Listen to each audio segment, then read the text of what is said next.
I'm a businessman, yes, I'm an entrepreneur. Ooh, yeah.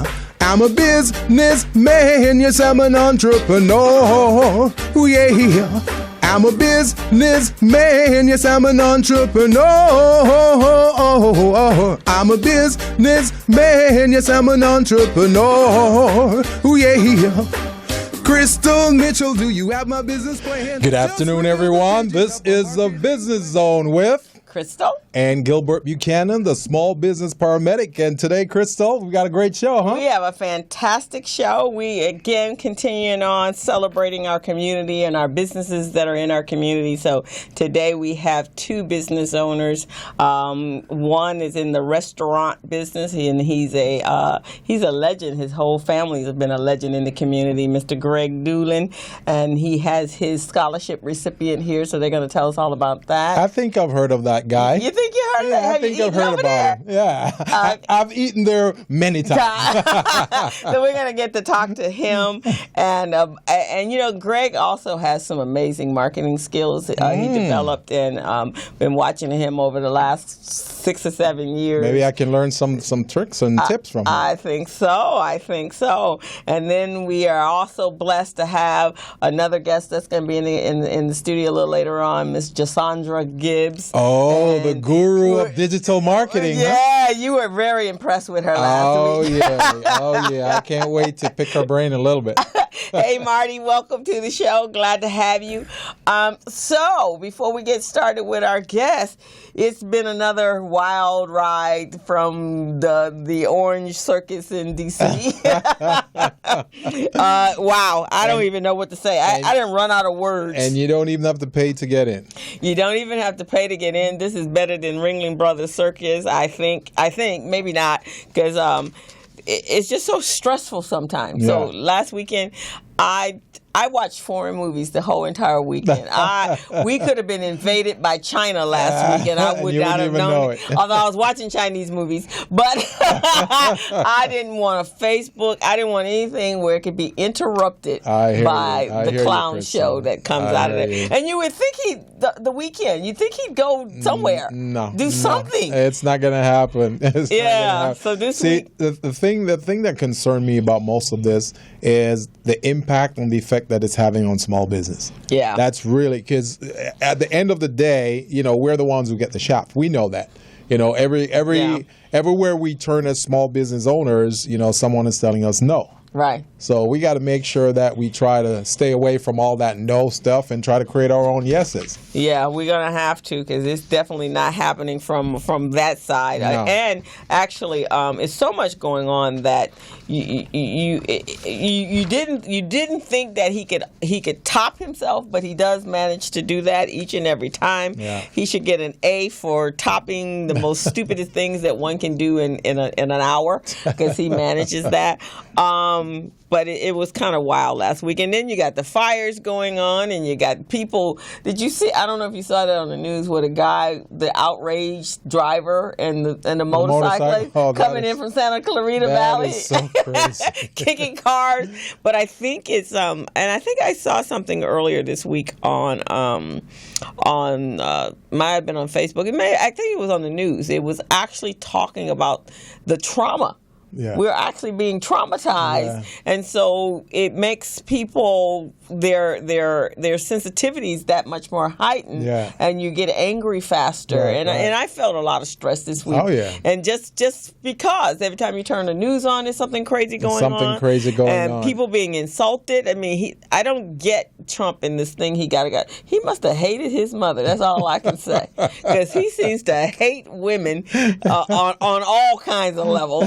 So that was just too much. The one thing that I was thinking about, Crystal, when we saw these fires going on, I'm thinking to myself, I know there's a lot of entrepreneurs out there who might be impacted or affected by those fires. So I'm wondering, do they have a system to store their documents just in case those fires wipe it out? You see what I'm saying? How they gonna have that? They don't even have financials. That's what I've been thinking. You know, I'm going, you know, this is a good time for them to really, you know, have access to our small biz pro system. so that they can store all their key documents and access it, whether it's a catastrophe like the fire or whatever it is. Years ago, and this is probably just after the recession, my brother-in-law, he had this product. It was a backpack, and he called it the Survivor Pack. Mm-hmm. And in that pack, it was for disasters, because if you really think about it, and I think on the news I heard a couple of people say, "Oh, we ran in, we grabbed things that we thought were important to us, and then we ran out." So there are certain things that cannot be replaced by insurance. Your family pictures, right, any documentation that you have, your bank account. So if all your personal data is at home, insurance documents, it's going to take you a little longer when FEMA comes in order to replace that. So my brother-in-law had this. It was the Survivor Pack, but the backpack had a patented compartment in the back that you actually could have a suit. It was like a warm-up suit, really well quality. It was made in China. And you could pull it out, and it's set in the back of the pack, so you could keep your pertinent documents there, money, batteries. So it just sits in that pack. It just sits in that pack. Time. So when it's time to leave, it's time, you just grab it. You just grab it and go. That way, and it had, and so for the adults, it even had an extra change of clothing. He had the water. He had some of the army, the food that stayed for 3 or 4 days. So you could actually survive for 3 days. Now, is that packet fire prohibitive? That means if there's a fire around that packet, he had it with fire retardant. And then he had, you kept money in the case there was a disaster, another, apocalyptic disaster. So you had your money, you had different, whatever you needed, your children's birth certificates, your birth certificates, your passports. So you kept that, and then that was in an insulated fire retardant package as well. And then for the kids, it had coloring books and crayons and games to keep them back in, and an extra pair of underwear and all that sort of stuff for the kids and for you. And then you had to change your clothes. So that's great. That was before. That is great. Now, is it something that's on the market right now? He actually, and here's the thing, he didn't really want to sell it. He wanted to sell it, but not enough to make up, because it really, truly, in a store would have cost about $125. But he was like somewhere down in the 40s, so he was trying to get nonprofits to pick it up, and nobody would buy it. And it sat in the house for years and years and years. So he eventually just sold it to liquidators. So we're the only ones that have the Survivor Pack. So it's still there? It's gone. I mean, all the bags are gone now. Really? So do you have the design? He has the design. So you might want to brush that baby off. Not me. It was him. Patent that thing and the patent get it out in the marketplace. Yeah, because you never know. It's already patented?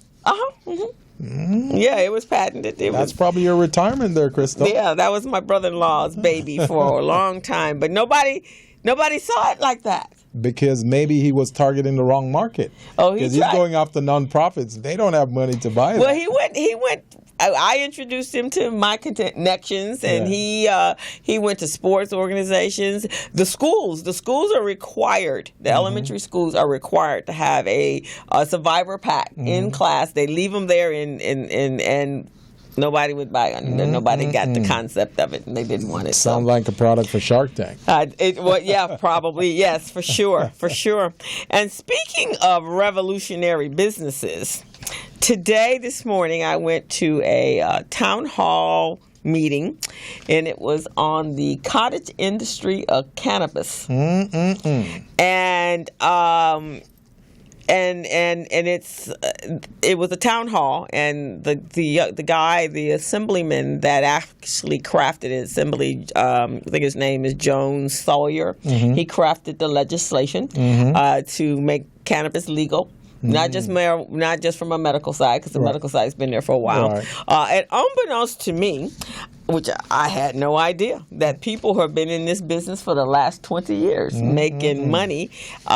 Everybody but us. Well, it's just like Prohibition. That's been going on for many, many years. It's one of those on-the-ground markets.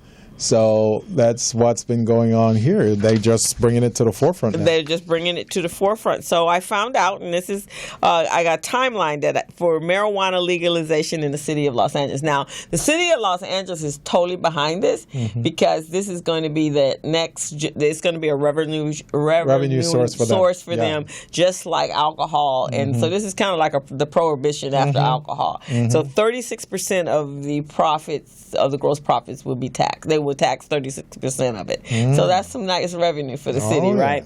So, but there's a lot of regulations. There's a lot of compliance. But one of the things, the key things that I heard today was that legislation has been passed that those African American and brown, black and brown, that have been incarcerated for having a joint on them or what have you, they, even though that was a felony, they now will be in their legislation is indicating that they actually can own a business in the cannabis industry as well. Wow! So that's interesting. That's turning the economy around. That's going to turn the economy around. They're looking at creating jobs coming out of it.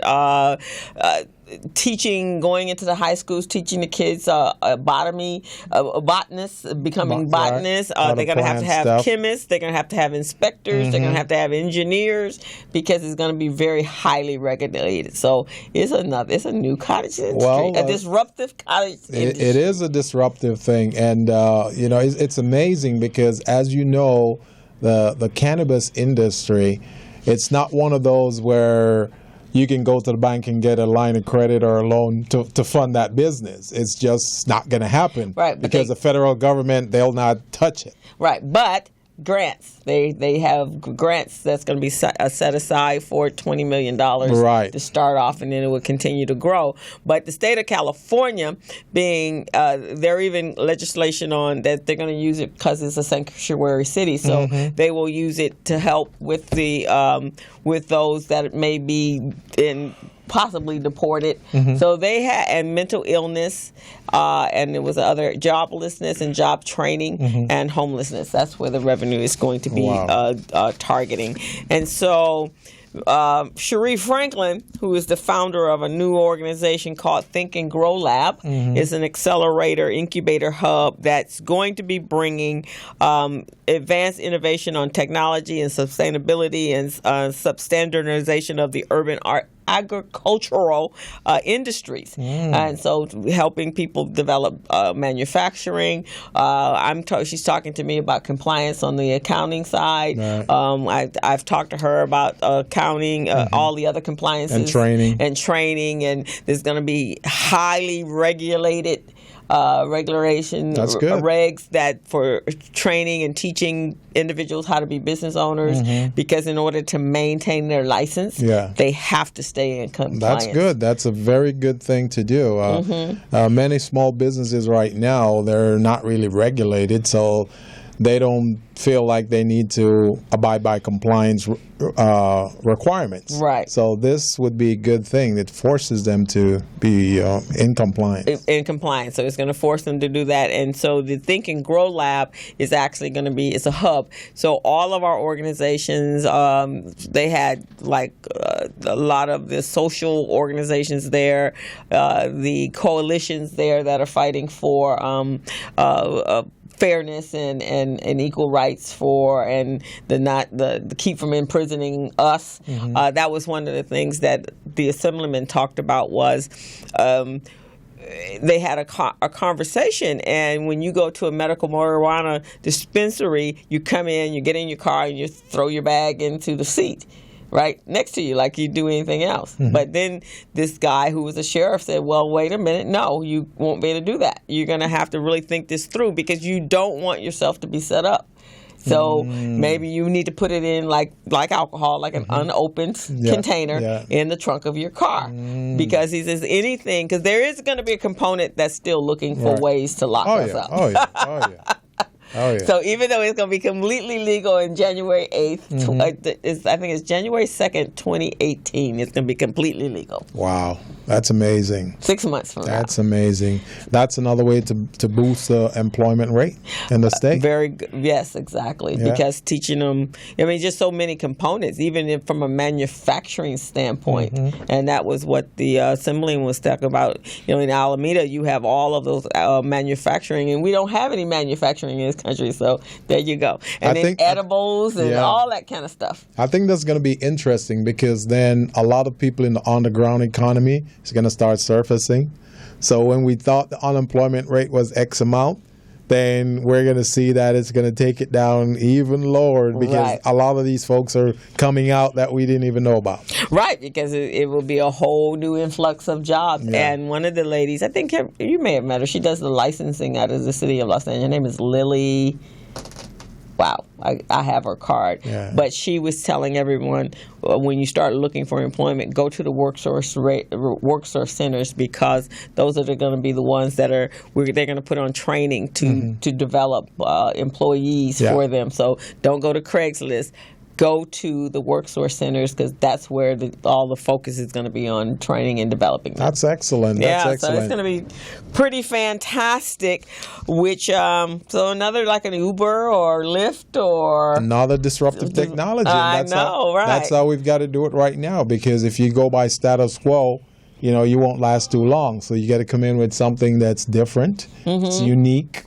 And disruptive. So it'd be just like the prohibition when alcohol became legal again. That's right. So that'd be great. For those of you who are just tuning into the Business Zone, this is the Business Zone with Crystal and Gilbert Buchanan. And if you're not familiar with our platform, what this program is, it's a supply diversity program which brings contract providers together with entrepreneurs.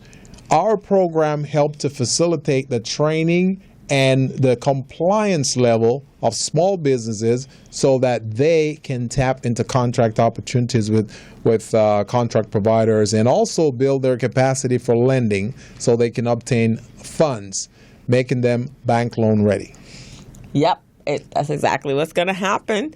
So, Mr. Gilbert, next week you are going to be holding down the... I'm going to hold the fort for you. You're going to hold the fort for me because I am going to be in the... at the Gaylord National Resort at a conference, the PNC conference, which is the Power Networking Conference. Pretty awesome stuff is going to happen. We're going to be talking about transfer of wealth from generation to generation. We're going to be talking about business development, but ultimately we're going to be learning how to network to maximize our resources and building relationships. That's going to be amazing. Yeah, it's going to be a lot of fun. You're going to be among some big movers and shakers down there. I am, and as Dr. George says, this is a business conference, so we're in conference from 7 in the morning to 11 o'clock at night. That's what I'm talking about. There was not last year. There was lunch. They provided lunch a couple of days. And a couple of days we had to run out and get it. There was a little bit of tiny exercise in the morning that you could go out and network and all day, just back to back to back to back. But there was some amazing people, and I was on a high for about a month. So expect me to be on a high when I get back. I can't wait. I know it's going to be phenomenal. It's going to be. I'm very happy that you're going there, Crystal. Yeah, I'm looking forward to it. And Willie Jolly, who is an amazing motivational speaker, he's going to be there. Just a class act. Roland Martin, he's going to be there. Dr. Randall Pickett, he was. He actually was the winner of the first black winner, probably the only one, of the regular apprentice when Donna was normal. Right. I remember his early days. So they're going to be there. Who else is going to be there? Jerry Foster, for those of you out there on Facebook land in the audience that knows Jerry, but just some profound individuals that are doing business. That's great. You know, they do business differently back east. Oh yeah. I'm from back east. So. Yeah, they do things a little bit different back there. So I was very impressed last year. This will be the Power Network or Fraser Net's 30th year in business. Oh, wow. That's amazing. And then this is the 13th, I believe it's the 13th conference that they've had. That is great. Mm-hmm. So I know you'll be coming back with a wealth of knowledge. I will, and probably some individuals that we can Skype in for interviewing purposes. And also, Crystal, while you will be gone, our anniversary is coming up. Our anniversary is definitely going to be at July 8th. We will have been on the air for 1 whole year. 1 year. Can you believe that? Hooray! Yay! And it went by so fast. I know. It's amazing. Somebody I was telling them, like, really? Mm-hmm. You've been on the air? You guys been doing this for a year? For a year, but it's been a lot of fun. So the thing about it is the first year was a startup year. The second year is going to be phenomenal, because we've got a lot of plans for year 2. We do. We're going to take a lot of small businesses from 0 to 60 in 5 months. Yes. And it's going to be amazing. The training program that we're launching, Crystal, we're going to do a 5-part training. We're going to select 10 small businesses, and we're going to do 5-part training where we're going to do certifications, how to become certified so you can do business with government and federal entities. We're going to do cash flow management, which Crystal is going to be the star of. She's going to teach them how to do bookkeeping and accounting and payroll. And cash flowing and cash forecasting. Forecasting, ratios, and all of those things. And then we'll have the business infrastructure, how to develop and set up your business the right way, and all the compliance requirements to that. We're going to do procurement. We're going to teach them how to bid on contract opportunities, how to become contract ready. And then finally, we're going to do, I think it's a statement of qualifications. Yes. How they can develop their statement of qualifications. So that's going to be a phenomenal process that we're going to have in year 2. So we're going to take that, 5 months at a time. We're taking on 10 small select businesses. So it's not just going to be any person who shows up first. We're going to do an assessment process and an evaluation process, and we'll select those 10 businesses. Yep. And it's funny, it's interesting that we're talking about this. Yesterday, I had a client of mine's. We do a every month we go over her finances. I do her bookkeeping for her, and so we were analyzing where she was this year versus where she was last year, and there was definitely some differences, but she's kind of changing her business, and so we kind of could look at exactly what businesses she had and what income that was coming in, or her revenues were coming in, and how it different from this year. So now she's like, well, I guess I wanted to stay like this. I don't want it to stay like this, but I don't want to do what I did when I first started in business, which is you take all monies when you first start, right? And now she's becoming much more selective, right? Because she's realized that if you have a difficult client and you're not charging that much for them, because in the beginning you just wanted somebody to come through your doors and utilize your services. Yep. So you're not really even charging what you should be charging based upon the amount of time. But she has employees, she has contractors working for her. So now we got to be a lot more selective about how we do business, right? Not all clients are good clients. Not all clients are good clients. Sometimes you got to fire some clients. And that's what she has had to do. She's had to fire some. She had to let some just go the wayside. But it was funny because when we first started the conversation yesterday, she goes, I need help. I have never been in a position where my businesses or the people that were my clients weren't paying. So she had 2. She goes, this doesn't feel good. I was like, right, you've done the work. And so one person actually just almost insulted her. So she's like, what should I do? Send her to collections? Is she a consultant? Yes, she's a consultant. See, they need to come to our class so we can teach them what to do. You're right. Because rule number 1 when you're a consultant, you do business by contracts. Well, she has contracts. In fact, the lady that she has contracts. We've already had all of that in place. She does contracts. There's on the invoicing. I've told them the dates of service. We're going to charge a percentage of late fee and return fees. I mean, we got that all done. But what happened was, the lady called her back and said, well, I was a consultant too. And so she told her, she goes, how are you charging me to meet with me? And she goes, you're not supposed to do that. She goes, this is my business. I can do whatever I want. So I told her, I said, one thing that I do is I take half up front. Right. I get a deposit before before the first pen goes to pencil, before I open up QuickBooks.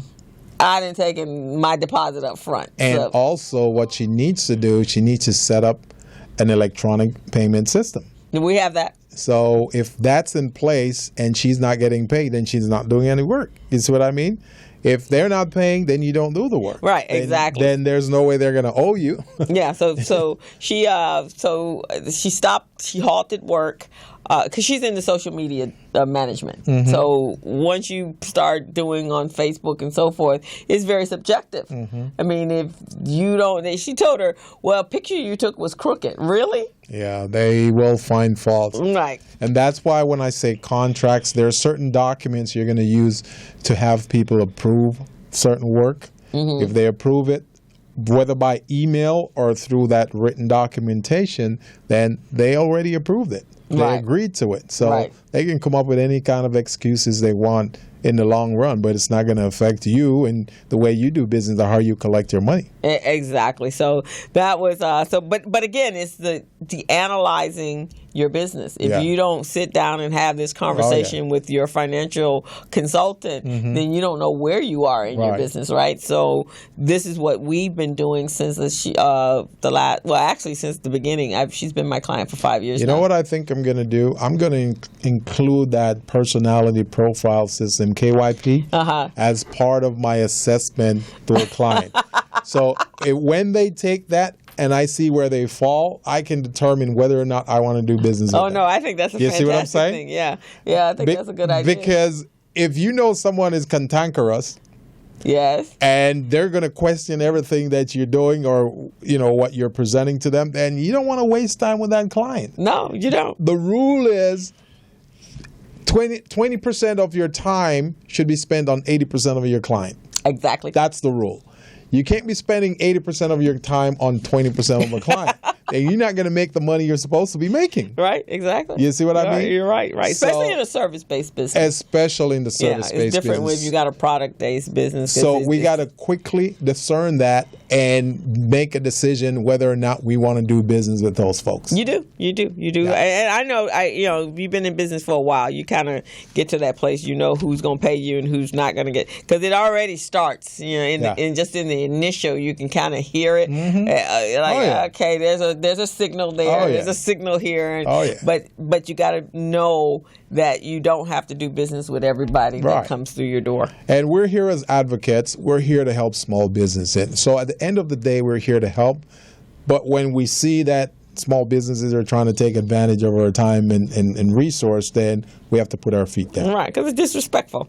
Disrespectful. So we got a few minutes before we go to break. So the last thing I want to talk about, and this is for anyone out there that has a child between the ages of 14 and 18, we still have a few spaces available in our one-of-a-kind summer biz camp, entrepreneurial camp for kids. I keep saying I'm gonna come help you with that. And I keep getting so busy, but I'm going to try. And you're going to try? Okay, well, I'll send you the information. So we're going to have 24 children. They're going to teach them how to be entrepreneurs. They're going to write their own business plans. We're going to do something kind of fun and exciting this time. We're creating a pain in the industry, and it's our sponsor is, one of our sponsors is American Airlines. That is great. So we're going to create a pain, and the kids are going to have to solve that pain, and then that pain will become the business, and then we will teach them all of fundamentals of business, the entrepreneurial mindset, and then from there they will write a plan, and then at the end they will do a pitch. They will create a pitch deck, and they will present that before judges, and then they will have the opportunity to win the first, second, and third prize. That is a great concept. Very phenomenal concept. Yeah, they will have everything, a business plan created in 10 days, so that's unusual, right? And you have, exactly. Adults I have some adults that never finish their business plan. Man. It takes at least 30 days, 30 days to generate a business plan, and that's if you're on top of your game. Right. Because the market research alone could take 30 days. Right. So we take those 30 days and we put them in 10 days, or actually 7, and then they create these kids have created some amazing businesses. I've seen some of them. We've had some of them on this show. I know. So you're doing a great job. All right. So much respect to you. Thank you. You're doing a great job with those kids. So tomorrow is the orientation for anyone that has any children. Those of you on Facebook, if it's not your child, your niece, your nephew, your neighbor, we will take the kids as young as 11, 12 years old if they have entrepreneurial parents and they have been exposed to entrepreneur or businesses or small businesses.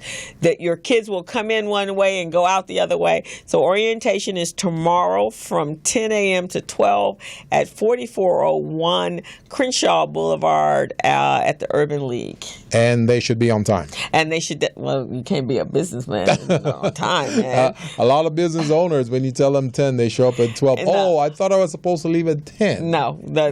We will be gone at 12 because I have things to do because I got to pack. So 10 o'clock to 12 o'clock tomorrow at 4401 Crenshaw Boulevard. If you have any questions, you can give me a call at 323-447-7272, and I will look forward to making sure you get an application, and we'd love to see you tomorrow. And with that being said, we're getting ready to bring on our first guest on the show, Mr. Greg Dulan, and our other guest, who is a scholarship recipient, very bright young lady, and we can't wait to delve into her mind to see where she's headed right now. So it's now 3:30 in the afternoon. You're on the Business Zone with Crystal and Gilbert Buchanan. We'll be right back. Hello, meet Larry. Larry is a general contractor. Larry is very good at his craft, but Larry has a very tough time managing his paperwork because he is busy taking care of his clients' needs. Larry just cannot find his important business documents when needed. Larry is also being passed over for bid opportunities from prime contractors because he is perceived as not ready. He doesn't know where his business license, certifications, insurance, and other key corporate documents are located most of the time.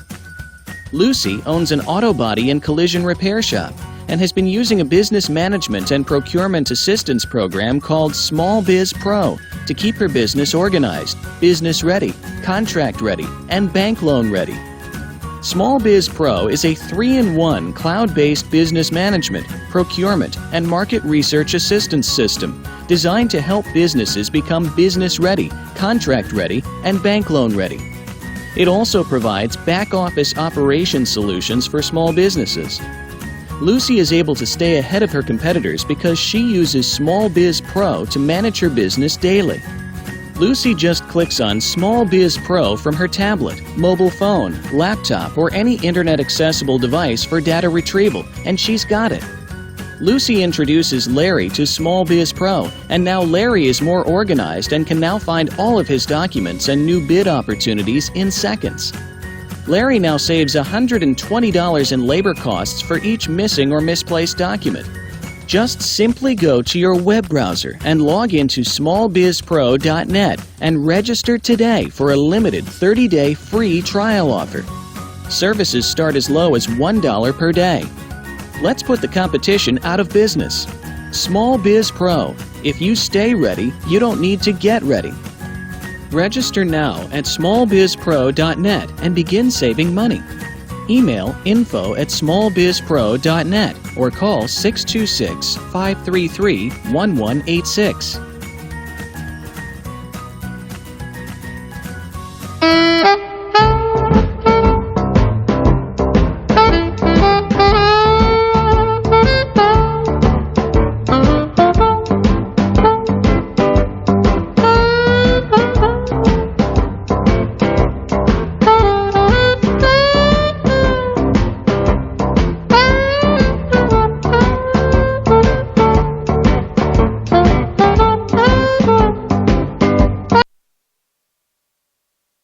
Oh, we're back on the Business Zone with Crystal and Gilbert Buchanan. We've got a great show here today. We're talking about how we will help small businesses to maximize their resources in the community.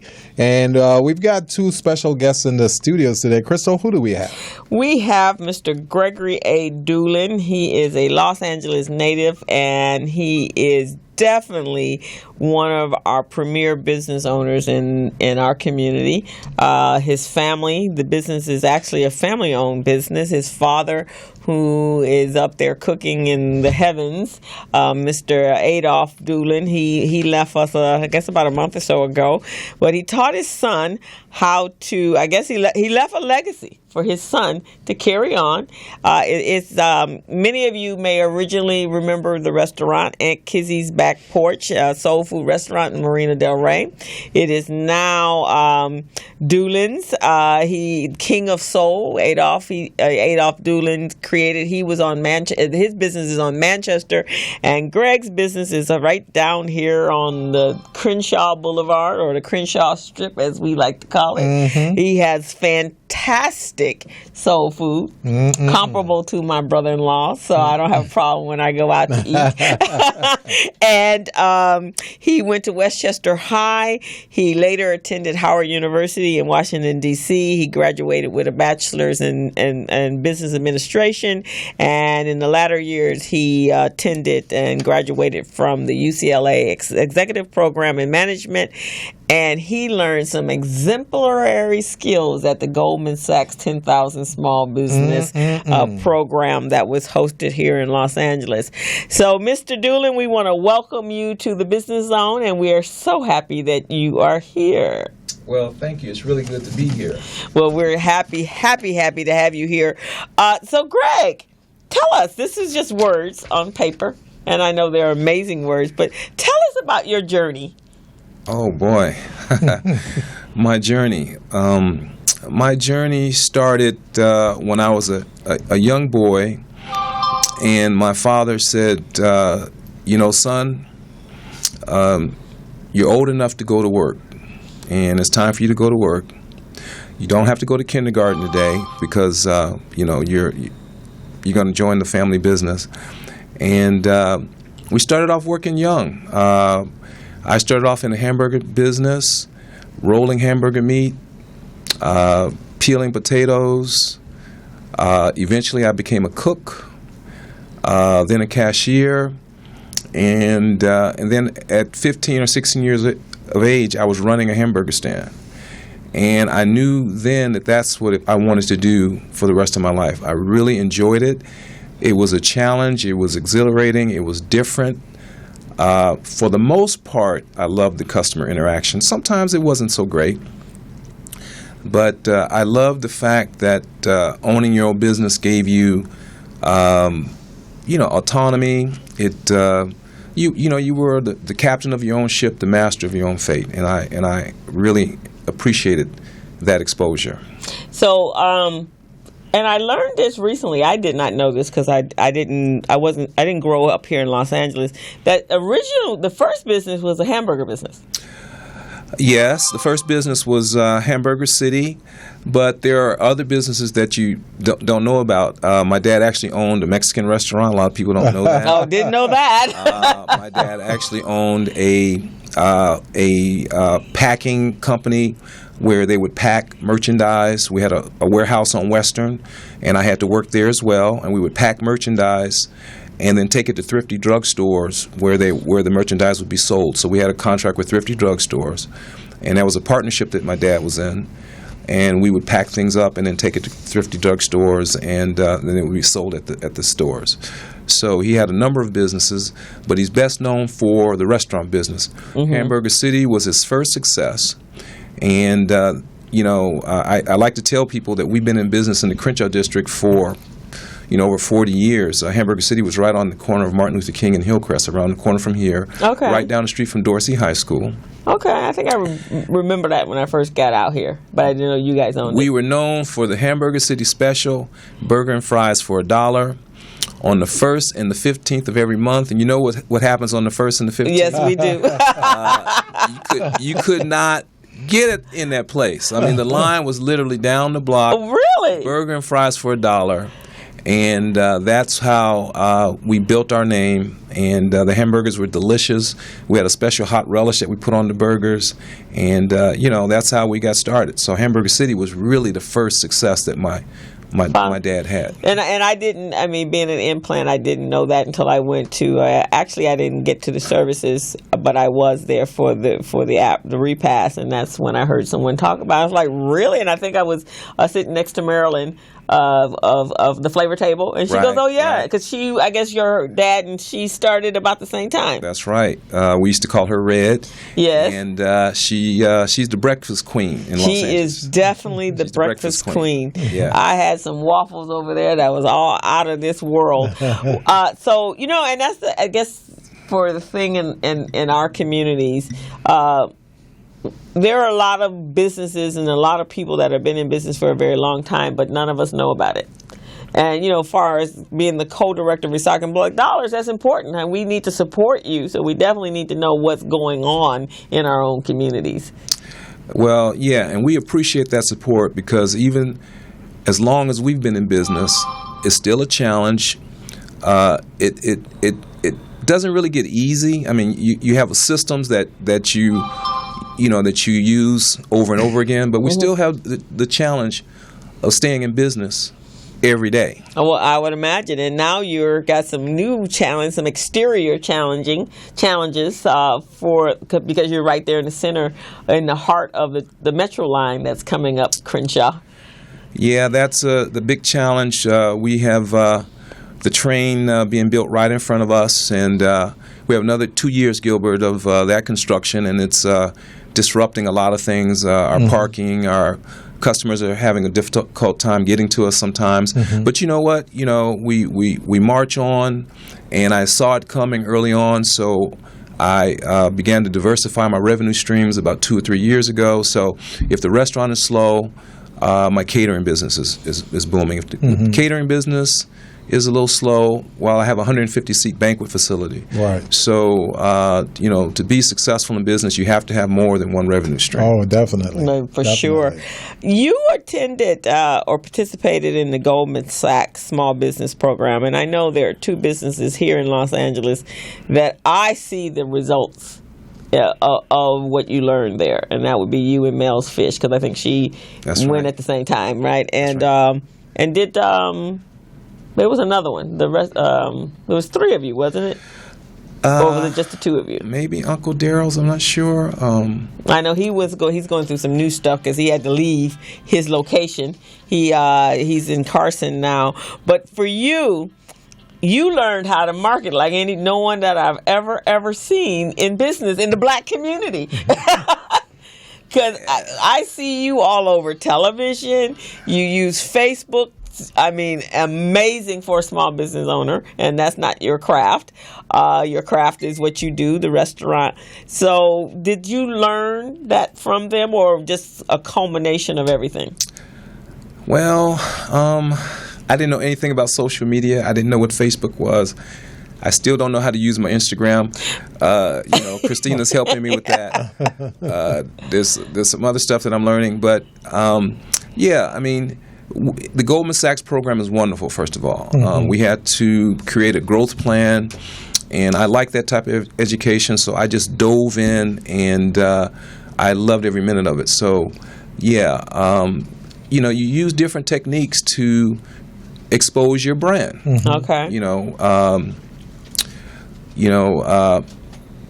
This Saturday coming up, I'll be at Paramount Studios with about 70 other restaurants. I'll be the first soul food restaurant to participate in the Paramount Studio block party. Oh, wow. There'll be about 5,000 people there, and they've asked me to bring food for 1,500.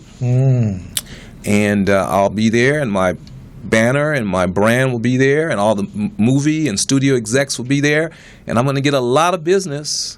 Yeah. Because I'm going to be there serving fried chicken, macaroni and cheese, cornbread, and I may slip some smothered chicken in on those executives over there. Oh, wow. I know they haven't had that. So, it's that type of thing. And, we have a billboard on the 405 freeway, which, has about 70,000 views a day, passersby. Okay. We shot a national television show at our restaurant last year with TMZ. They shot a television show called, what's the name of that show? I can't think of the name of it. But it was a national game show, the first time a game show has ever been shot in a restaurant. Okay. And, I just try to think of ways. Well, you've done a good job. I've come over there where you barbecuing chicken. You were barbecuing ribs for Delta Airlines. Right. I was there for that. Here's was the best one, I think, and I don't even know if you planned this, but the day that you reopened your restaurant was the weekend that the Endeavor was coming down Crenshaw, and so all of us were there. So they had told us that the Endeavor was going to be there about 11 o'clock in the morning. We were there from 9 o'clock in the morning to probably 10 o'clock at night, camped right outside of his restaurant. And he had food ready. And that was his first day opening. So he had all these people all day long sitting there waiting for the day. I thought that was the best. I don't know if it was coincidental, but I think it was the best marketing process that I've ever seen. Well, that was a great day. It seemed like you're a disruptor in the marketplace, which is a good thing. Now, I also see in 1994 you catered for Prince Charles, which is phenomenal. You want to tell us a little bit about that? Sure. Prince Charles came to Los Angeles to visit Crenshaw High School. At that time, Crenshaw High School had a program called Food from the Hood. Mm-hmm. And they had a garden there on campus, but they parlayed that garden into a salad dressing that was manufactured here in Southern California and actually ended up on the shelves in the grocery stores in Los Angeles. And so the Prince wanted to see that program, and he visited Crenshaw High School, and they hired me to serve the lunch. So I gave Prince Charles, the Prince of England, his first taste of soul food, and that was quite an honor. I told you you're a disruptor. I told you. I knew it. That's amazing. That's when I learned about background checks, because I found out that a couple of my employees weren't going to be able to make the luncheon.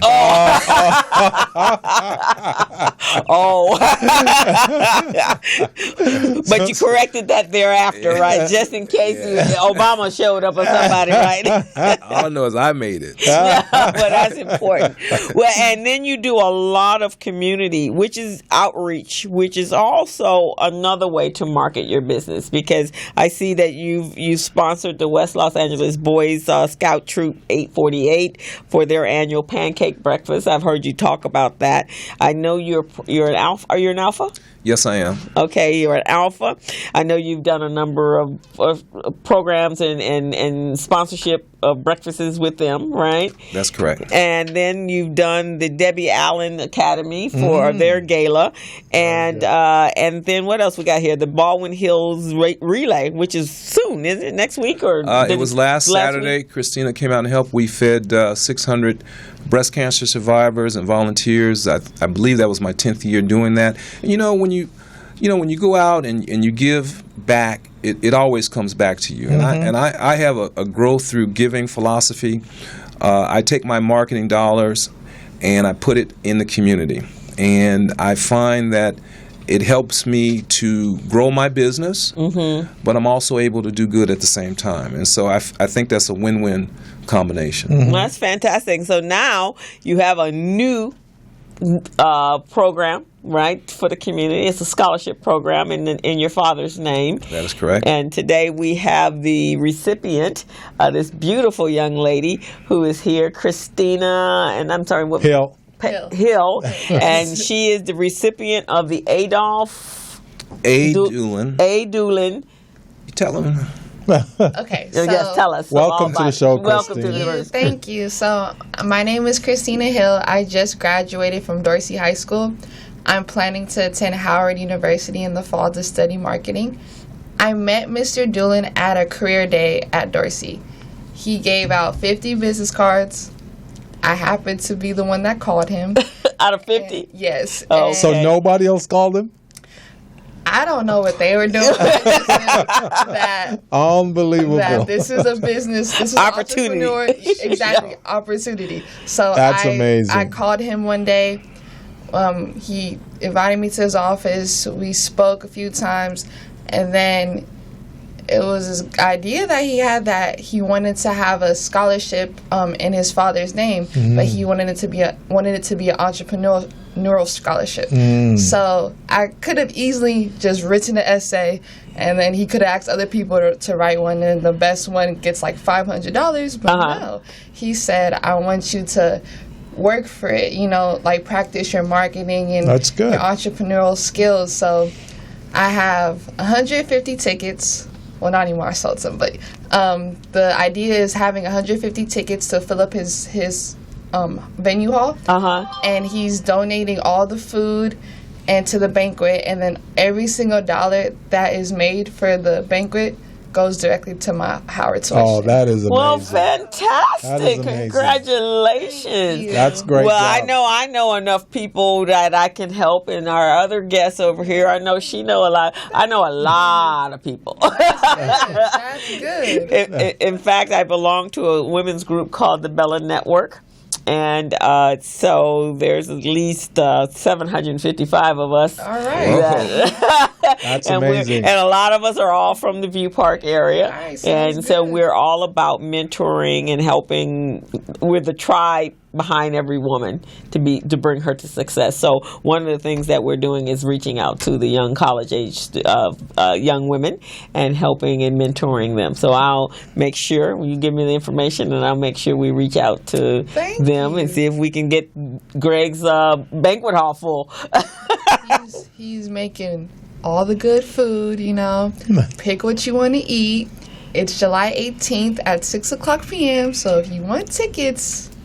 Okay, so we got to get on July 18th. 18th, so we got a Okay. short window, so we got to work hard, right? Yes. We'll definitely put it over our social media Thank so we can get it out there. Thank you. Yes. So go ahead, Crystal. So had you eaten at Dulan's prior to? I have. Okay. I get the smothered chicken. My favorite is the fried chicken. Really? And I will tell Greg this myself. Now, I live in a household with my brother-in-law, and that's the only thing he knows. I mean, his thing is macaroni and cheese and greens. And and generally we don't eat macaroni and cheese outside of the house. We don't have to. And he does oxtails. So it's a standing thing in our family. My nephew says, we were somewhere and they were asking about macaroni and cheese and they were selling. He goes, "Is it like Daddy's?" And we're like, "Probably not." He goes, "Okay, I don't want any." So we don't usually eat macaroni and cheese and greens outside of the house. But I eat. That's what I order every time I go to Greg's. Is fried chicken and macaroni and cheese. That's quite amazing. a compliment. Oh, definitely. But when I go there, I order the oxtail because I'm an oxtail kind of guy. He's a Jamaican kind of guy. That's right. So I gotta connect all the dots. You know? I gotta get my oxtail when I go there. So I really love it. Now I'm gonna give you a compliment for him because we usually go to Jamaican restaurants. Yes. And the very first time I said, "Well, let's go to Dulan." He goes, "What kind of food is that?" I said, "Well, it's soul food." He goes, "Oh, okay." So we get there. He gets the oxtail. He goes, "They have oxtails." So he was all excited. My eyes lit up. He lit up because that's what he orders. That's right. That's right. So do you live in the area? Yes, I do. I live in Baldwin Hills, so Dorsey's actually my home school. Oh, okay. Excellent. Shout out to Dorsey High School. And your brother, did he go to? Oh no, he went to private school. He went to Loyola.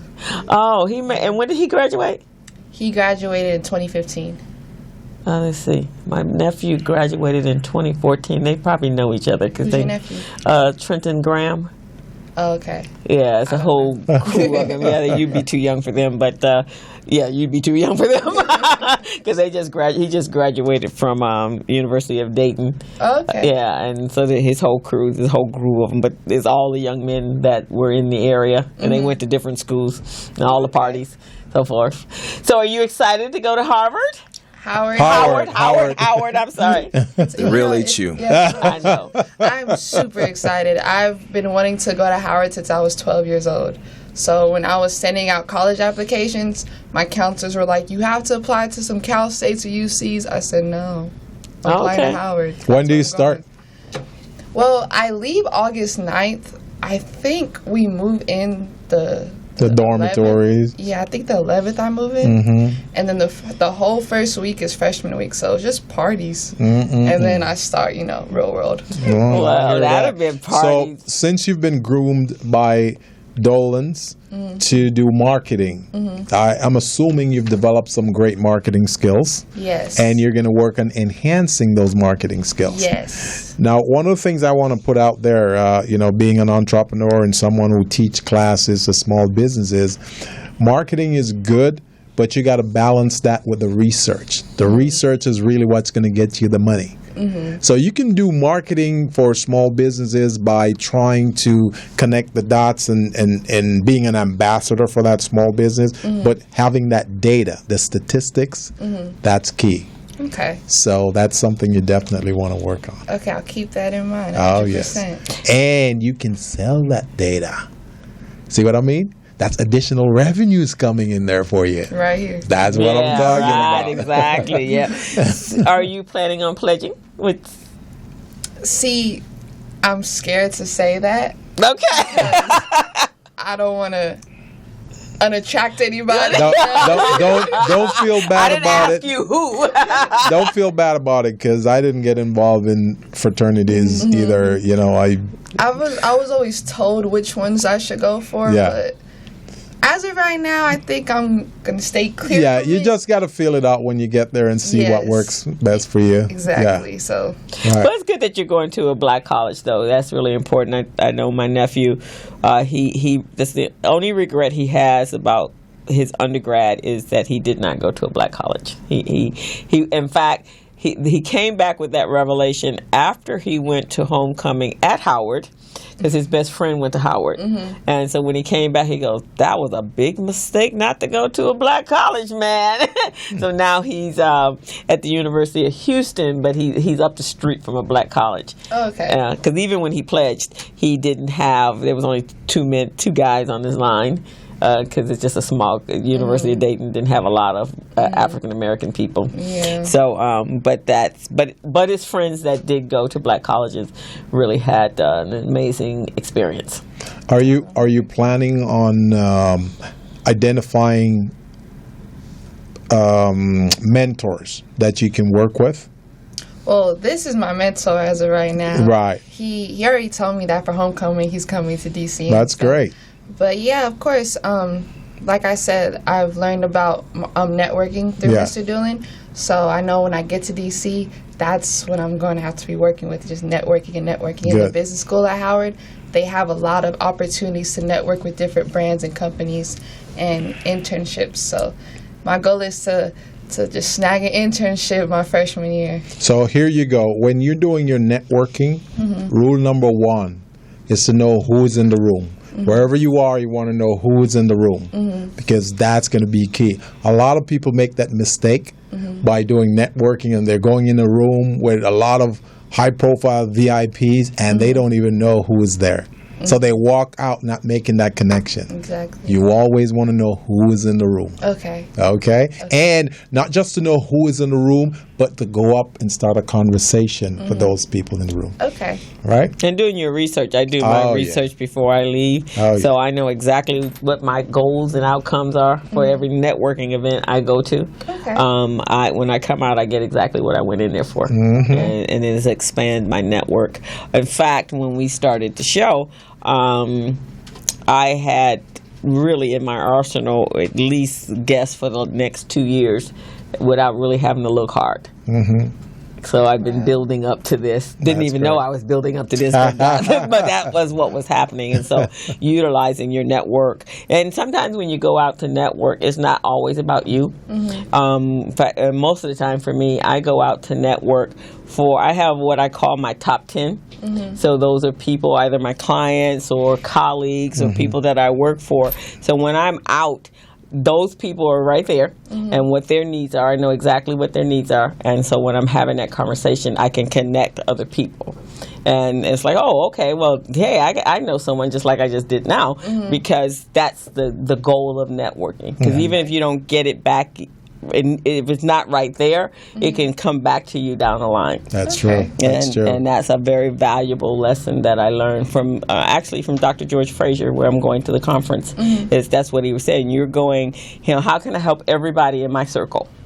And that's what we need to do as African American people, supporting our own people, our own businesses, our own causes, and our own community, is to be looking out for each other. And you'll get it back down the line. That's the way karma works, and the universe works. Right. So I know you're going to be leaving us here in about a minute or so. So just to rehash, I would like Mr. Dulan, if you can tell us where your business is located, so our audience will know exactly where to go and get some of that great fried chicken you're talking about. Well, we have 3 locations. We have a location at 4859 Crenshaw Boulevard, which is on Crenshaw Boulevard, 1 block south of 48th Street. We have a location on the corner of Manchester and La Brea. And then we have our newest location, which it was formerly on Century and Crenshaw. We moved it to Century and Western, the newest Dulan's location. And, all 3 locations are doing very well. That's great. My father left a good legacy for us. He taught us how to be involved and to give back to the community. And the business is going to be run fine. We're proud of the fact that we have over 100 employees, all hired from the community. And, this is just a source of pride. Me being here with Christina today is just a source of pride. And we are carrying on our father's, Adolph A. Dulan's legacy. Well, I certainly want to thank you for the great work you're doing in the community to help the youth, as well as helping other entrepreneurs within the community. So, good job. Good job. I got one quick question before we leave. So, Greg, your employees, one of the things that I marvel at with your employees, all 3 of your locations, especially the 2 that I know of, that your employees have been with you a very, very long time. What is your secret? Well, you just have to pay people. First of all, you got to pay people. That's very important. But you treat people with dignity and respect, and you let them know that you appreciate them. If you can give a bonus, or if somebody needs a personal loan, or an emergency day off, or we give an annual appreciation party every year where we try to let our employees know where we let our employees know how much we appreciate them, and just treating people with respect and love, and letting them know that we're all a part. We're all in this together. Okay. And if one prospers, we all prosper. And we just try to drill that into our folks, and we let them know that our customers are our bosses, and without our customers, none of this would be possible. And, it works. Well, you're doing a fantastic job. I don't think I've ever received anything but exemplary customer service at your restaurant. And I actually, in conversation with many other restaurant owners in the community, I always tell them how long your employees have been with you, and that you're doing something right, because they're always complaining that they have high turnover. So I told them to come talk to you, find out what your secret is, because you guys don't seem to have that problem. No. And Christina, we just wish you all the best. All the best. And however we can help you, we are definitely here for you. Thank you. So reach out to me. I'll make sure you get my information before you guys leave. You guys can stay put until after we finish with our other guest, after we finish our conversation. Oh, I think she has to go to work. Oh, yeah. Your work. So I want to get you, you can get her my information, Greg, because I want to introduce you to the founder of the Bella Network, because she too is an alum of Howard. Okay. Excellent. Cool. Excellent. We just have to sell. I've been telling Christina, we want to pack the room. We're going to have an incredible Southern meal. It's going to be all you can eat. It's going to be just ridiculous. People are going to be talking about the meal. And the goal is to carry this scholarship forward, and to hopefully increase the number of scholarship recipients, and to raise, thousands and thousands of dollars as long as I'm here in the city. in business in Los Angeles. Phenomenal. Well, we definitely appreciate that, and we thank you so much for being a successful business in our community and for this amazing program and for bringing Christina to us today. It was a pleasure. Definitely. And we look forward to hearing about all of your wonderful new milestones. Thank you. And have a safe trip and enjoy that first year of college. Oh, I will. Don't get too crazy, though, because everybody gets a little crazy that first year.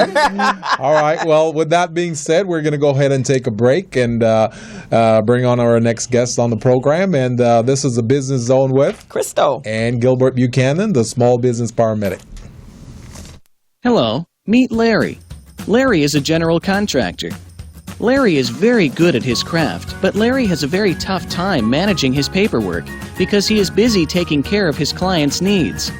Larry just cannot find his important business documents when needed.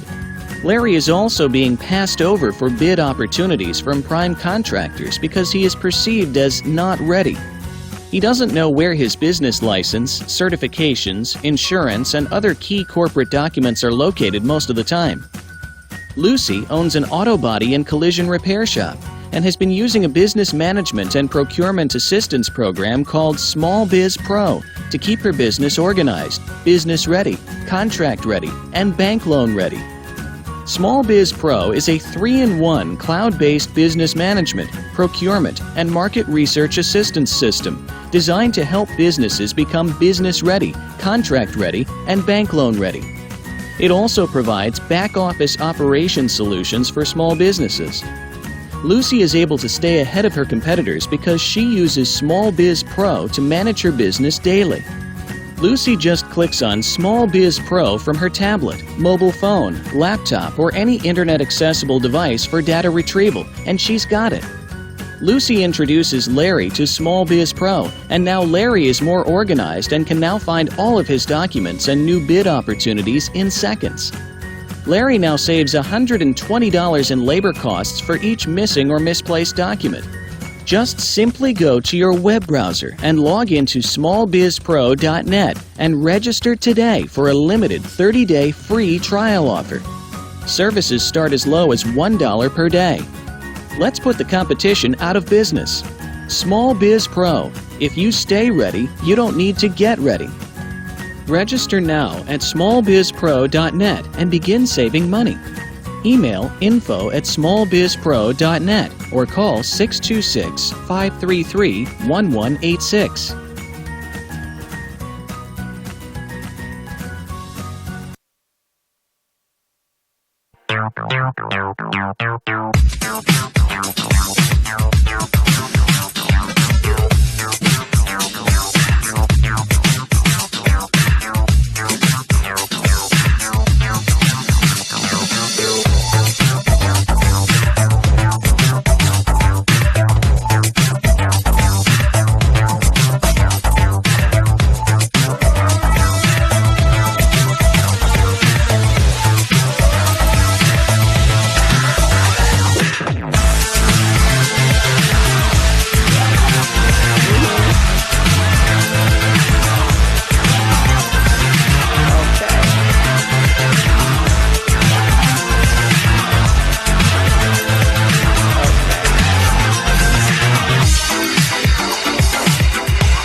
your contribution margin is actually your profit. So it costs you how much to make it? Okay, and you're selling it for $60. So your profit margin is?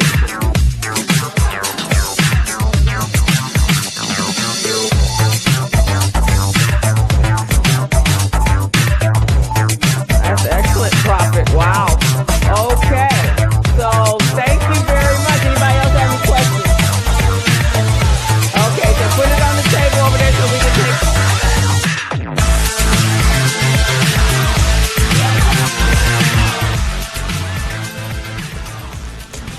Welcome back to the Business Zone. This is Crystal and Gilbert Buchanan, your small business paramedic, and we had a great show here today, and we're stepping into part 2 of the show. We've got an excellent guest on the show. Crystal, who do we have? We have Miss Joshandra Gibbs.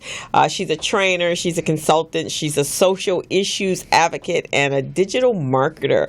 She's been has been a VIP, vision inspired professional for over 20 years, and is the founder and partner of I Am Digi, or Digital Intellectual Guaranteed Intervention, which is a Silicon Beach-based digital marketing firm specializing in digitizing small and medium-sized businesses with a pay-it-forward twist. And we are so happy to have you. You know, it's so funny, Gilbert. I've seen Joshandra through the community. She's been through RBD's meetings. That's right. I never knew what you did. I don't. You know, when we're having the RBD meeting, it's so hard for me because I'm, it's like a hostess, right? So you're just flying her here to here. So I never ever hear what people do until I meet them outside of my environment. Because I definitely would have utilized you a long time ago if I had known. So that should have been a clue. It's like, why isn't she using me?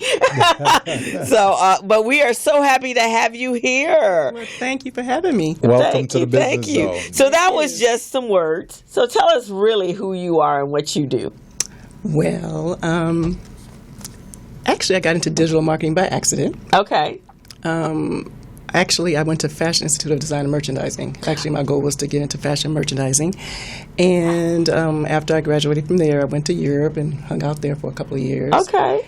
And ironically, I couldn't find anyone to do my nails.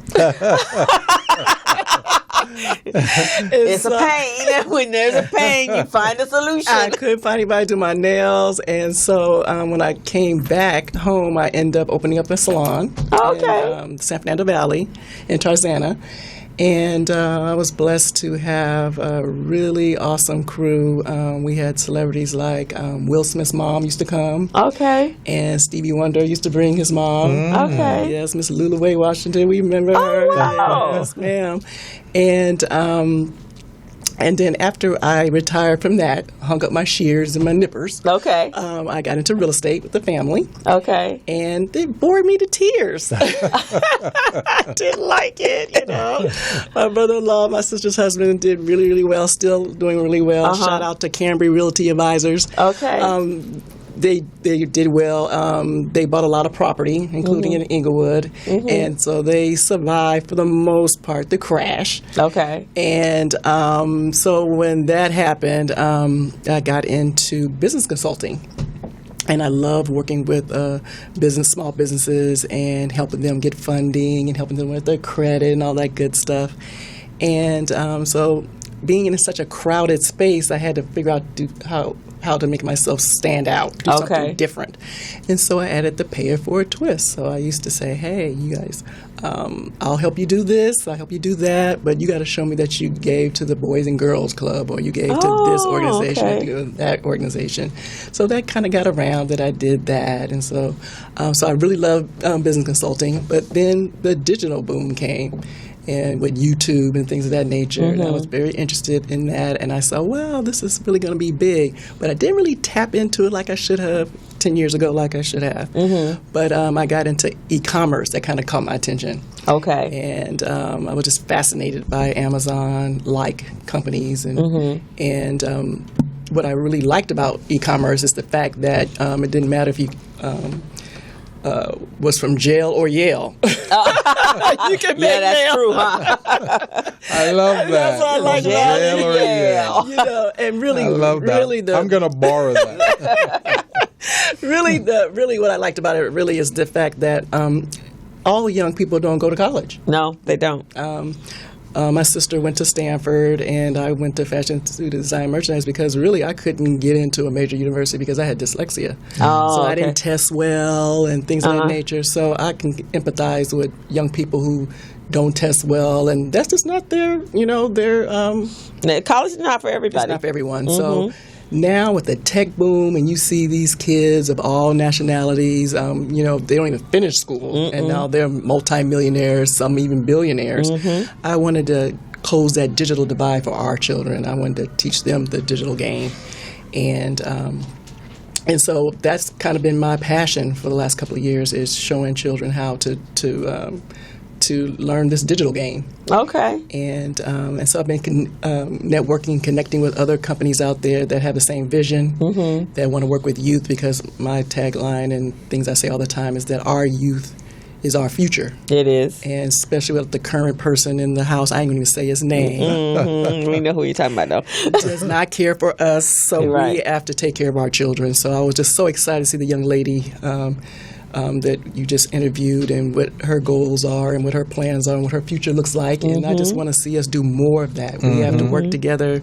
We have to reach out. We got to teach one, and reach one, teach one. Yes. And that's why I love the fact that you're going to PNC, the Power Networking Conference. I wish I was going. I tried even today to try to make it work. And, because I love George Fraser. I love what he's all about. And I have it on my vision board. Learn, earn, and return. I just love that mantra. I just think it's amazing. It makes sense, and we need to do more of that, and we don't do that. Right, exactly. Well, when you do get there next year, last year was my first time, and over the years, I mean, he's had it for the last 13 years, but it was first in Ohio, where he lives, the state he lives in. Then it was in Dallas for a couple of years, and number of people were going, but it just didn't click, or conflicts. And I went last year, and I was just blown away with the people that were there, just doing business with the people and talking to the people, because they're about that. They're about doing business, and it was just awesome to be in the house with people that thought like I did. Right. For a change, I didn't feel like I was an alien. Because a lot of times I'm in a space and I'm talking and people looking at me like, okay, there she goes again. So I felt like, wow, I found my people. I'm on the planet of the people of the crystal. I like that. So I felt like I could really, really connect with my people. And I had a great time. So when you do get there next year, it would be fantastic. I may have met you when you were in the beauty business. Yes. I was telling Jackie earlier this week when she came by my office. That's the co-director for you guys. Yeah, this is my partner. That's my other partner. I do everything in partnership. That's right. I don't. The only thing that's mine solo is Mitchell Business Solutions, but even then, it's all partnered up with other people, because I believe that collaboration is the way to go about doing things. It's the key. Cross-pollinating is the key. Right. Key. But yes, I was telling Jackie earlier this week when she came to the office that. I lost my train of thought.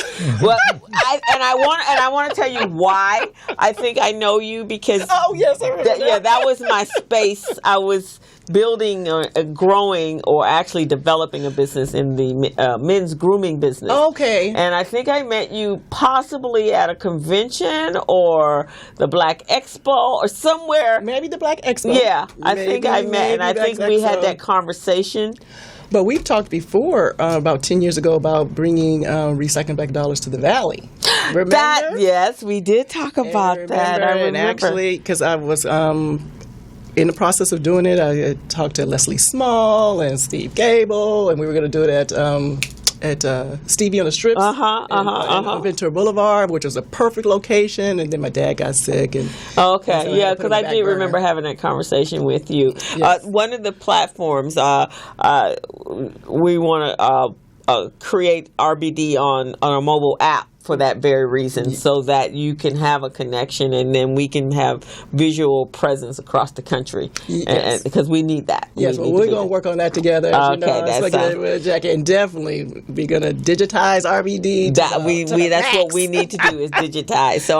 But I think I think at that time though, you were doing the credit. Yes. Okay. Yes. All right. Now it's all coming back to me. Yes. 10 years is a long time. Yes. So you kind of stepped away for a little while, though, right? Yes, I did. Okay. After I lost my dad, I was kind of. I'm sorry to hear that. I'm sorry to hear that. Well, we're glad to have you back. I'm back. Yeah. In fact, I think when I saw her at RBD meeting. And then right after that, you were at the Power Networking meeting. Yes. I'm thinking, why haven't I? And I said that, why haven't I seen her in a while? So, Joshandra, tell us, what is digital marketing? Well, in a nutshell, it's really not that difficult. People get kind of scared when they hear about digital marketing, especially some of our older marketers and business owners. They get scared. But basically, it's just, it could be your website, it could be your app, it could be anything dealing with the net is digital. And so it's just taking old marketing techniques and just digitizing it. And taking it to the next level. So now you reach more places, you can do more things, you combine different things like social media and the traditional marketing techniques, and you can just take someone's business from zero to hero in record time, which used to take longer using traditional techniques and strategies. So one of the things that you do with small businesses is connect them with relevant sources, right? Yes. Through the digital platform. Yes. I was blessed enough to work with a genius billionaire gentleman in the Culver City area. His company owns what they call MCNs, multi-channel networks. And basically his family was the pioneer in monetizing YouTube videos, which is now basically the new, horizon in terms of the new, what's the word I want to use? But it's like a new genre, because it's television. It's just like television. In terms of the eyeballs, when you see a viral a video and you see all those eyeballs, that's money when it comes to advertisers and things like that. So I always tell people the story of how Steve Harvey's Little Big Shots got started. Ellen used to have interns search the net for kids doing, something different and whatnot. And then she realized, they making money. So she started a management company, and then from there, hence the show. And then she contacted Steve. That's how it got started. Oh, I didn't know that. Okay. In a nutshell, it was different. But I know that's the short version. I know she reached out to him to executive produce the show, but I didn't know the background behind that, so that's good. So I believe she's managing YouTube stars. And now he has a program called Thunderdome? No. I know of that one, which I'm trying to get on. But there's another one, instead of the kids, it's older folks. Yes. Oh, yeah. I think I've seen them advertise that. Yes, so that's a good one. Anything that makes a viral video, I wouldn't be surprised next it'll be, pets. Anything that makes a viral video. So you know how to make videos go viral? Yes, we do. You do? We do. Because that's what's lacking from my business right now. Well, I will show you. We can get people on Google, first page of Google in, 48 hours or less. So we can get Small Biz Pro on all those channels, having people tapping into it and using it. Yes. Okay, you hear that, Crystal? I heard that. You're a witness. And also, she's just perfect because just getting the viewership for the Business Zone, it's been a challenge just getting people to subscribe. I have been working for the whole year. Yeah. We got 65 viewers that have subscribed. Oh, we're going to change. And I didn't beg. I didn't done everything. Like, okay, I don't even get you people. We're going to change hit that red button. It is not going to cost you anything. And the other thing is there is definitely revenue capabilities, but it's those AdWords with your website.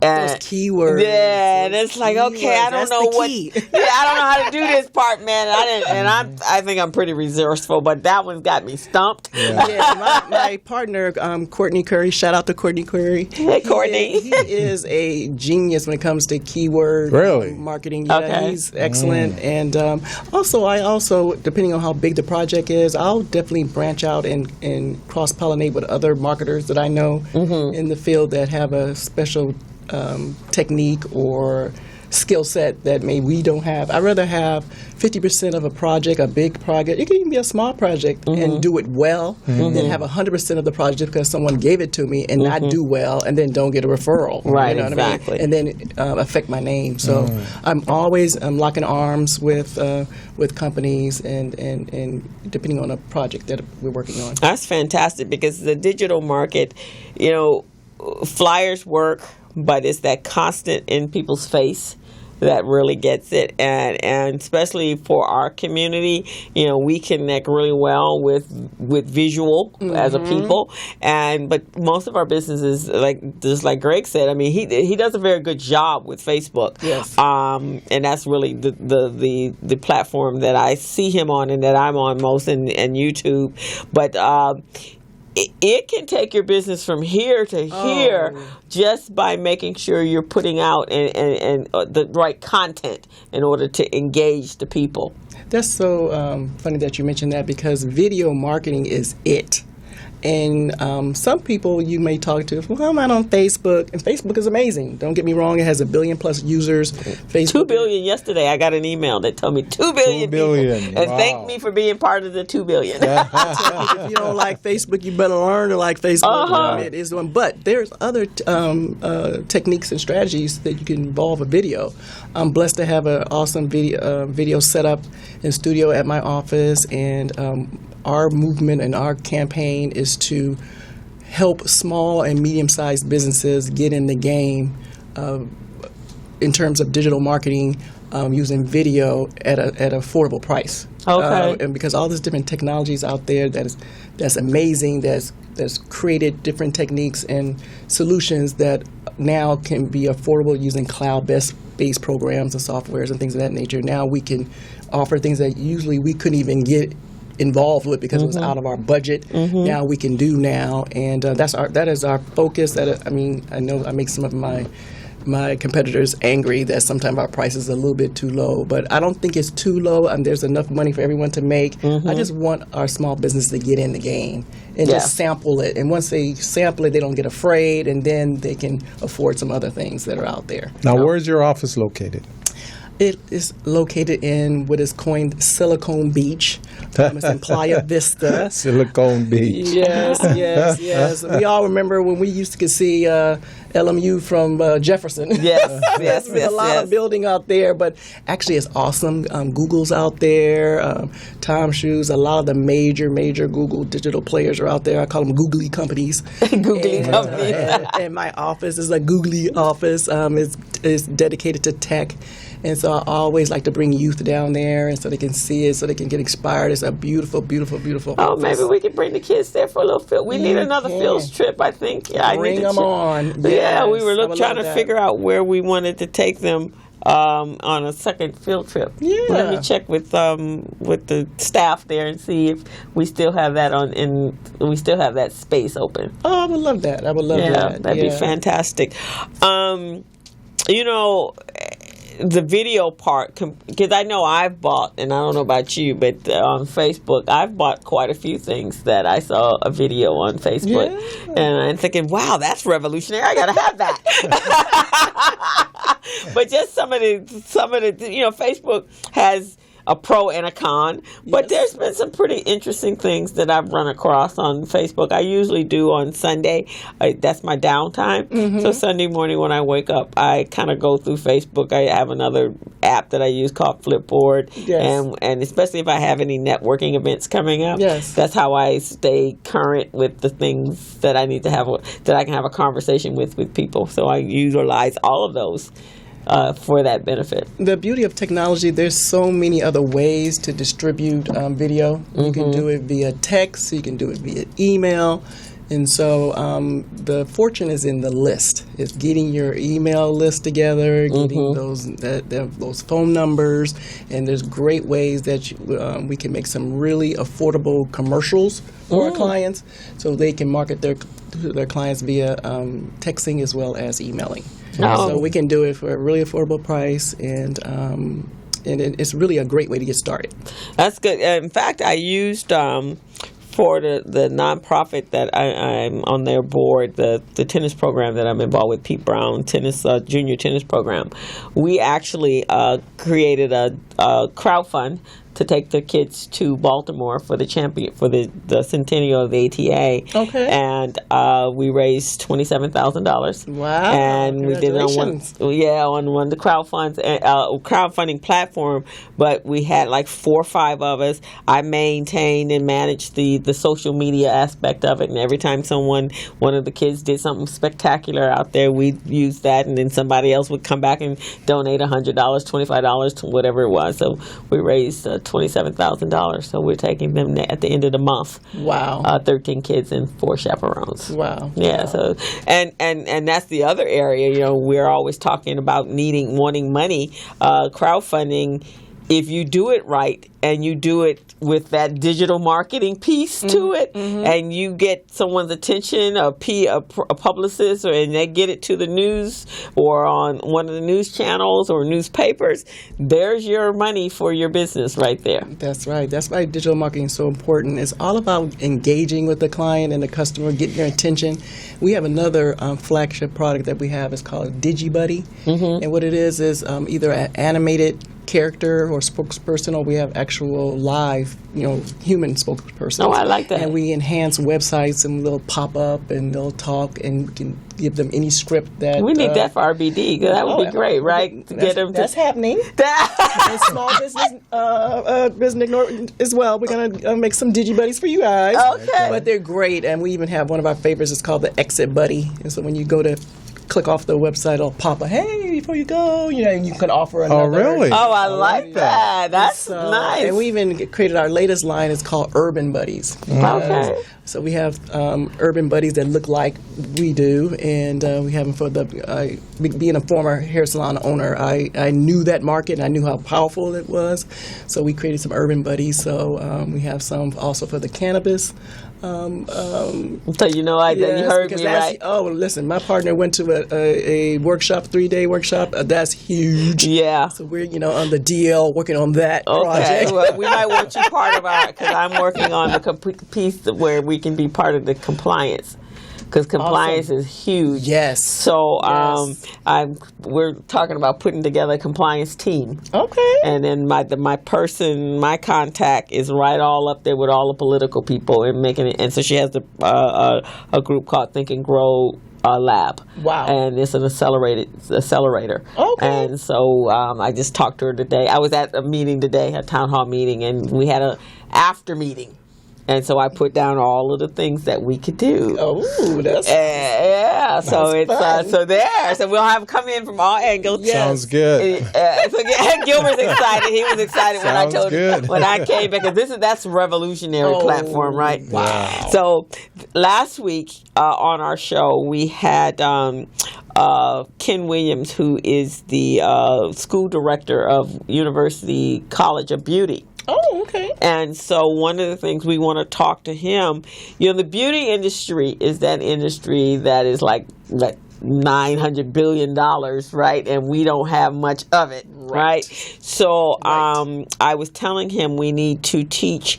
There needs part of the education process or education curriculum, there should be how to run a business. Yes. Because there's a young man, so when you get there next year to the PNC, there's a young man that I met at the PNC.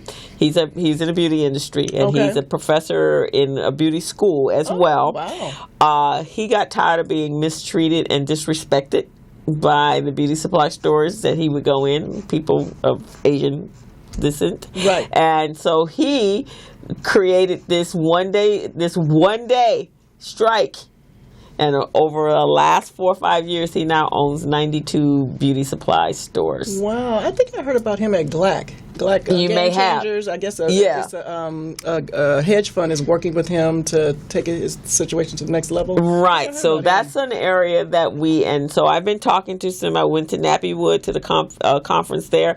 Wow. There are a number of stylists that are looking to do something different. Wow. And they're seasoned. They've been in the business for a while, right. and they would be perfect candidates to teach them the business side of it. And I love that, being a former hair salon owner, you can't be behind the chair for the rest of your life. I mean, for health reasons, the standing and this and that. You definitely got to think of multiple streams. I want to, work with LC Green and talk about, because he has a program for hairstyles and things of that nature, and just work with them and just teach them, multiple streams. And you can't just be tunnel vision with the hair.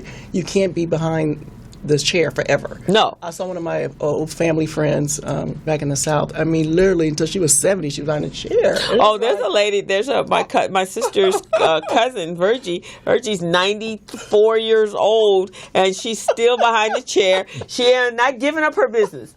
She's right over there on Crenshaw, across the street from Greg's. She is not giving up her. She says, I still have plenty of things to do. Really? You're 94. She wants to make wigs. She still wants to train. I'm like, don't you want to retire? No, I don't want to retire. Oh, my God. So that's probably the oldest living hairstylist in the world is Virgie. But Ken's, the University College of Beauty, he's third generation. His mother actually, I think it was, his mother, right? His grandmother. She was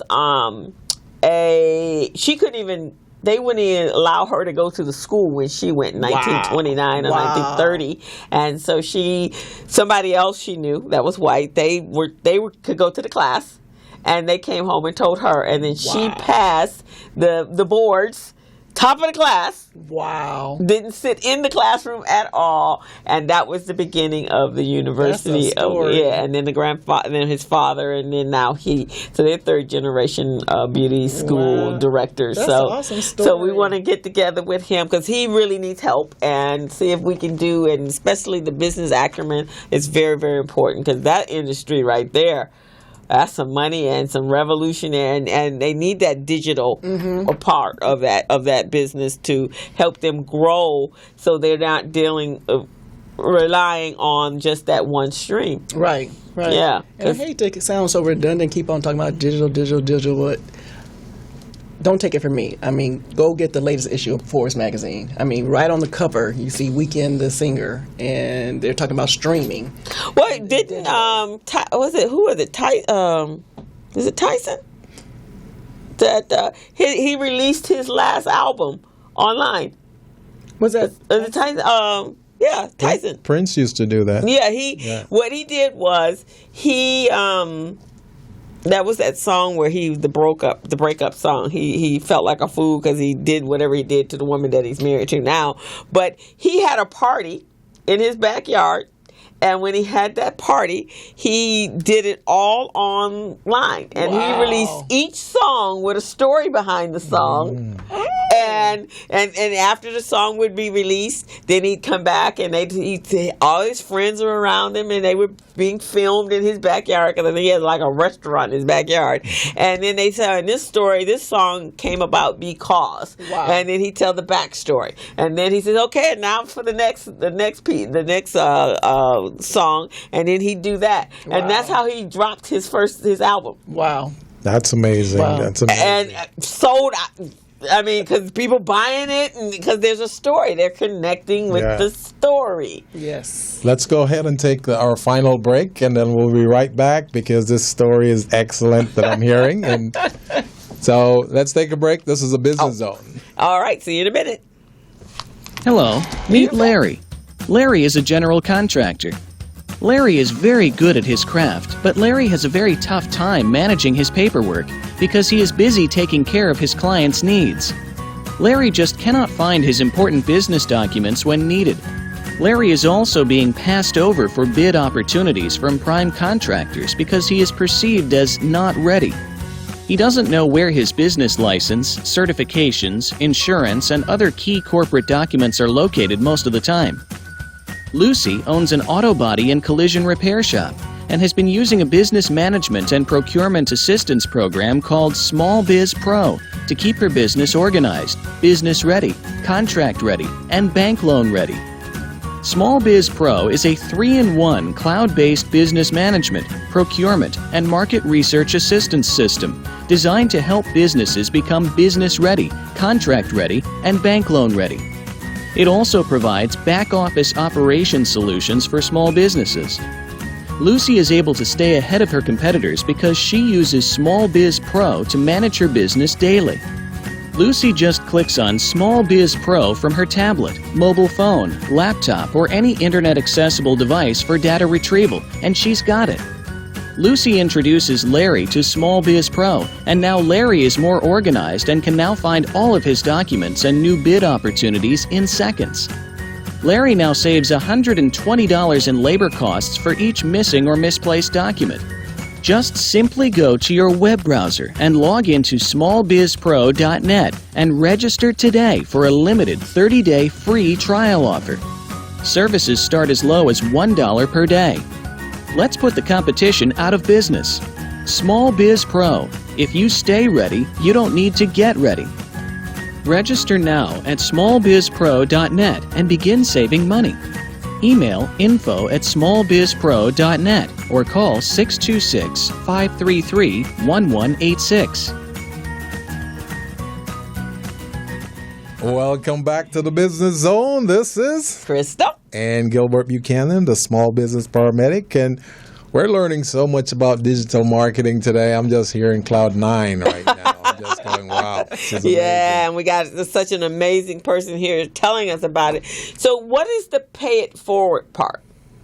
Just taking the opportunity to find a charity that you care about, or a small business like mine. And really, no, seriously. I mean, it's just a unique way to bring attention using digital marketing to a organization or a cause that needs attention. Right. And then you can couple it with a business, and believe it or not, major Fortune 500 companies will give you money when they see that you're paying it forward to a cause or to a community. Even though you're a for-profit business? Even if you're a for-profit business, I've seen it with my own eyes. Really? And so you'd be surprised. And you qualify for corporate sponsorships. You tend to stand out in terms of the application process because they see that you're giving back. And you're just not taking from the community, you're giving and paying it forward to the community.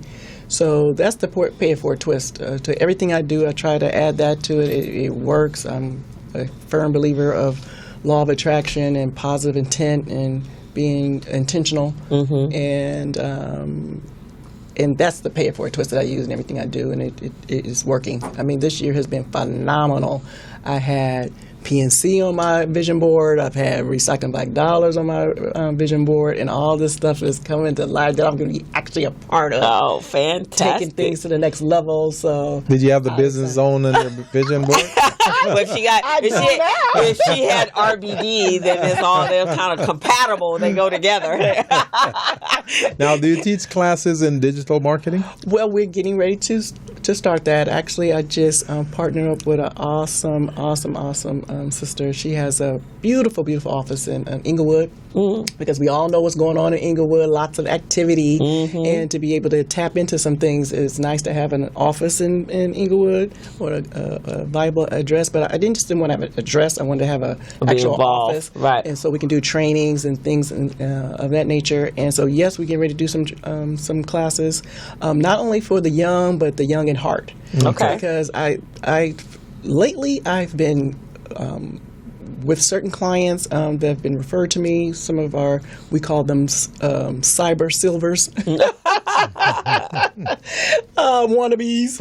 And I've sit down with them, and they come to find out they're just being targeted by a lot of these companies. They're taking advantage of their lack of knowledge of digital marketing and just the digital space.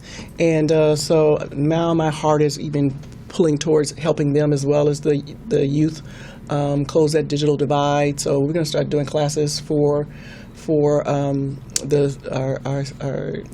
elders. Well, you know, there's a they're building a senior center. Yes, right there on Queen. And the other area that, if you're going to be doing that, is Oasis. Oasis is a part of AARP. Oh, and wow. AARP's president is black. She's a black woman. She sure is. And so one of the offices, or they have 2 locations. They have one in the Baldwin Hill Plaza Mall right around the corner. Okay. Right upstairs in Macy's, right on the other side of where the Black Museum is. Okay. And so they actually have a whole curriculum book that people are teaching those classes to those in AARP. Oh, okay, awesome. So you might want to look into that, and then and that would be the black ones, and then in the Macy's down on Overland, in the West LA, they have that's the other Oasis senior program, and so awesome. it's like an extension program. It's like going to UCLA. So when you look at the little book, so you can tell them what you want to do, and then they will put you on their schedule. I think they do it in quarters. Okay. And so you can reach out to them. Okay. Also, we have an international internship program. Okay. Actually, we are going to welcome our first international intern from Nigeria. So excited! Okay. Yeah. So his name is Xavier. We're going to talk to him tomorrow and kind of digitize him and get him ready. Deputize him. Okay. And he's going to be here for 6 months. We're pretty excited. And we also are, I just hired a intern from Craigslist, believe it or not. Okay. I did a really interesting ad. I put it on the gig section. And I was very intent. I said I was looking for this, I was looking for that. I said I was an Afro-American businesswoman and this and that. And God, boom, 2 days later, this beautiful young lady from Nashville appeared. She's only been here less than a year. She's going to be awesome. Okay. And then we have I'm not going to say her name, but we have a Cyber Silver intern. You know that movie, The Intern with Robert De Niro. Okay. Oh, that'd be cute. So we're looking for a couple of more on both spectrums, youth as well as the seniors. Okay. Well, yeah, you should definitely reach out to Oasis. Yeah, and see if they can. You can pull some from there, and also do some classes with them. I think that's fantastic. I know. My business is always. I've partnered up with other nonprofits. So there's a philanthropy, and outside of RBD, it usually doesn't have anything to do with business at all. Okay. I've done Girl Scouts, I've done skiing, and now I'm doing tennis. And that philanthropy arm has always been a part of my business. Awesome. And it has, and that's my balancing part of me. Whether I do business with them or not, it's just what I give back, and it's always been important that. Since I started my business 30 years ago. Now, see, that's why we're supposed to work together. Yeah, right. It's the same. Right. Because it can't be all about us. And it can't be all about dollars. It has to be about being able to give back. And it's so rewarding. And for me, I always think working with children, that's our future. Yes. And I want to make sure as a mentor, just like when Christina was here, it's very important that we are there for our children, helping mentor them to that next level. Yes. And if we've been blessed in having business, because there are a lot of people that would love to have a business, but they don't have the wherewithals to do what we did. To be able to start the business, you don't have to have money always to start a business. You work toward it, and if you have a burning desire, I'm a major advocate of vision boards. Yes. Every year at the beginning of the year, one of my girlfriends and I, we've gone away for New Year's Eve, and that's what we've done. Okay, it's spent the talking and creating our vision board. Okay. The BusinessZone was actually on the vision board. You have one too, Gilbert? Oh yeah, definitely. Okay. Yeah. Awesome. And part of my vision board had a picture of someone like you on there. And look at this. To help you with small business. Yeah, you're here. You're here, so Yeah, so I think what it's can very I say? it's very important to put it down on paper. Yes. My goal was I want to be a paid professional speaker, and so I put that on the board, and this is what came out of that. Wow, and so what I'm a working blessing. toward that because I want to be actually on George Frazier's team. So that's on the vision board as well, and some other things. I have a personal one, I have a business one, and I have a financial one. Well, you guys are awesome. So it's coming. Stay focused. Stay focused. Yeah, we're focused. But it's been, it's just wonderful because, that's an area we talk about the financial end. We talk about the structure of businesses and operational. But I think for our African American businesses or our urban businesses, they don't quite get how important it is to market their business. And they get a little vital. It's vital, right? And they get a little frightened because they think it's going to cost them so much money. Right. But nowadays, wow, there's some free things out there. There's some free things, there's right? some free strategies out there that you can do on Facebook on yourself. They're time consuming, but they're free and they work. Right, exactly. Even if it's just doing Facebook Live while you're doing what you do. That's right. And people seeing what you're doing. That's the important thing. That's so funny that you said that. I have a cousin. She is on Facebook. She's a 9-to-5er. She doesn't own a business. She's on Facebook like no other. I mean, she's a professional, novice. And I'm like, I gotta call her and show her how to monetize all that activity on Facebook. Right, exactly. Because you can monetize from Facebook as well, right? Absolutely. Yeah, absolutely. So I'd say, I'm on Facebook. I'm not talking about who shot Johnny. I'm on there. Or your cat. Intentionally. Or your cat, right? Very intent. I know exactly what I'm doing. I'm posting for a reason, and all that can be monetized. I'm even actually just started working out with a trainer, and I'm getting ready to take right now we're doing the Facebook Lives, and then the next thing is create a e-com store, and then we're going to drive traffic to that e-com store, to people who are interested in that type of stuff. So right now I'm making it, I'm inspiring people. People come up to me and say, oh, I'm so glad that you're working out. Now I'm walking, now I'm doing this. So now you're building up that know, like, and trust type of relationship, and then you're just going to switch those little eyeballs right over to an e-com store. Sure, that's fantastic. Actually, that could be something for the kids, because we're doing usually we do a wholesale day, and then when the Urban League was in its building, we used the back, and the kids would have a store, and then people would come out on Saturdays mornings. Well, we don't have that building, so we're actually in the bank building right there.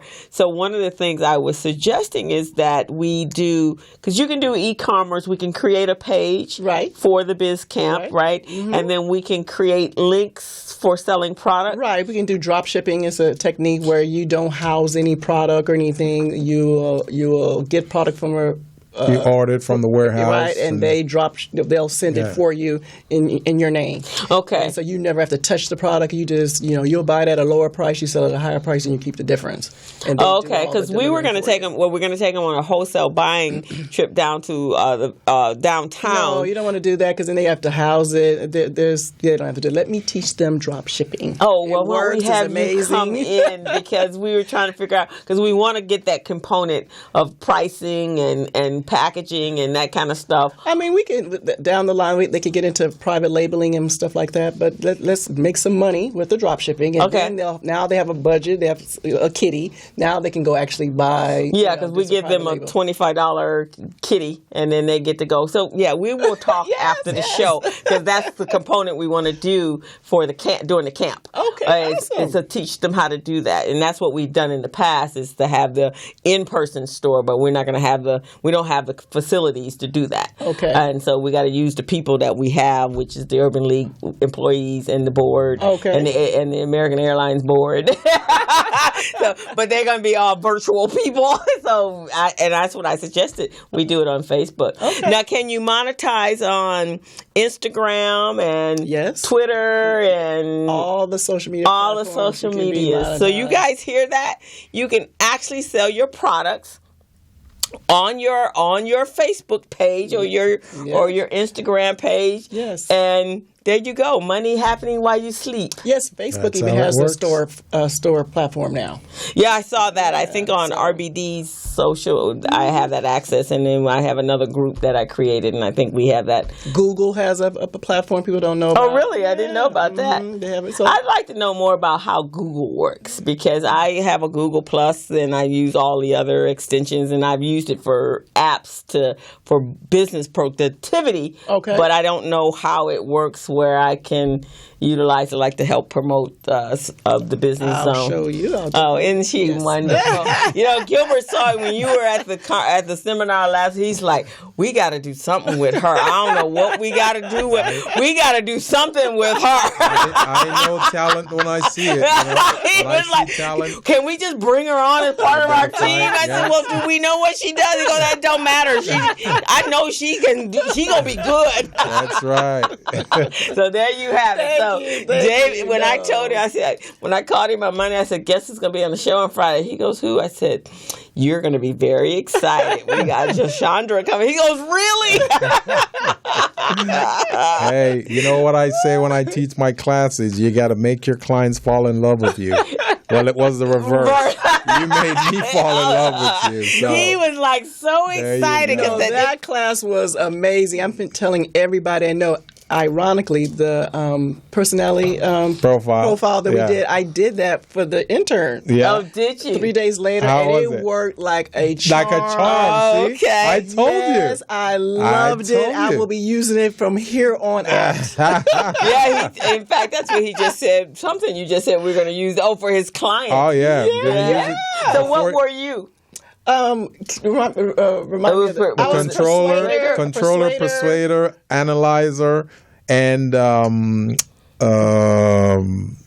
analyzer, persuader, What's the S, I think. stabilizer. That's what I was, a persuader, stabilizer. Okay. All right. So that means you're good at marketing then, huh? And I'm persuaded. Well, in that class, because remember how he preferenced it. Right. As you are here. So I was persuader Right. there. But in normal world, if I'm in the RBD world, I'm a persuader analyzer. Right. Yeah. And that's what he Your kept finance saying. background. Yeah. He kept saying that she's got to be. I just can't wait. but because he had said what he did. But I did it for my sister that night when I came home. And so she is a stable... a stabilizer analyzer. Oh, okay. Yeah. She really enjoyed taking it. But it's I wonderful. told everybody and their grandmother who would listen to me that was the best class. I almost didn't even go. I was so glad I came, and I enjoyed every minute. I'm going to launch another workshop, and this time we want to get maybe 25 people in there or so. Awesome. It's going to be phenomenal. Well, I'm bringing 25 people with me, so you have to get a bigger That's what spot. I'm talking about. Well, and this one is, Edison kind of tells us who we have, and I was so happy that we got him this time because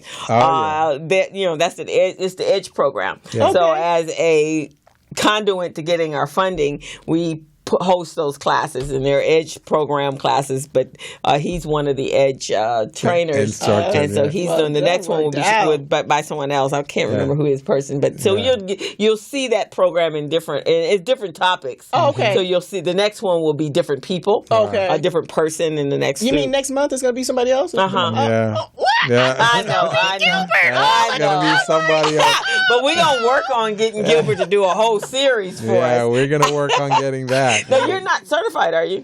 Certified for what? Small business, minority, woman owned. Oh, yeah, yeah. Oh, okay. Oh, yes. Okay. Oh, yes. Okay.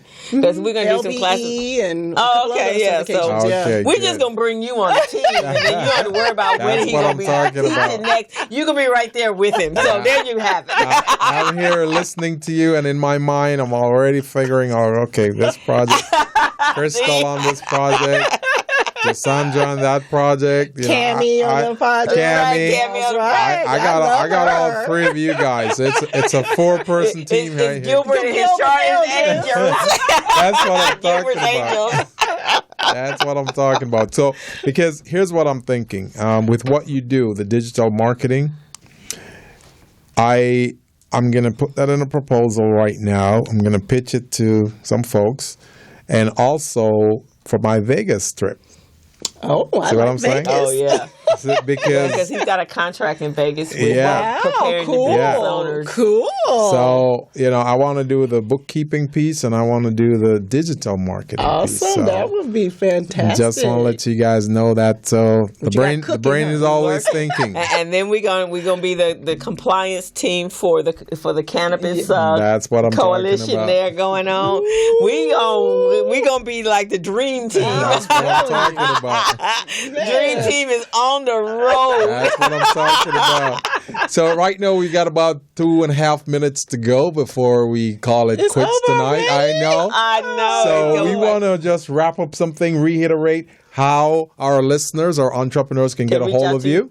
Well, everyone can go to my website, www.iamdigital.pro. Once again, that's www.iamdigital.pro.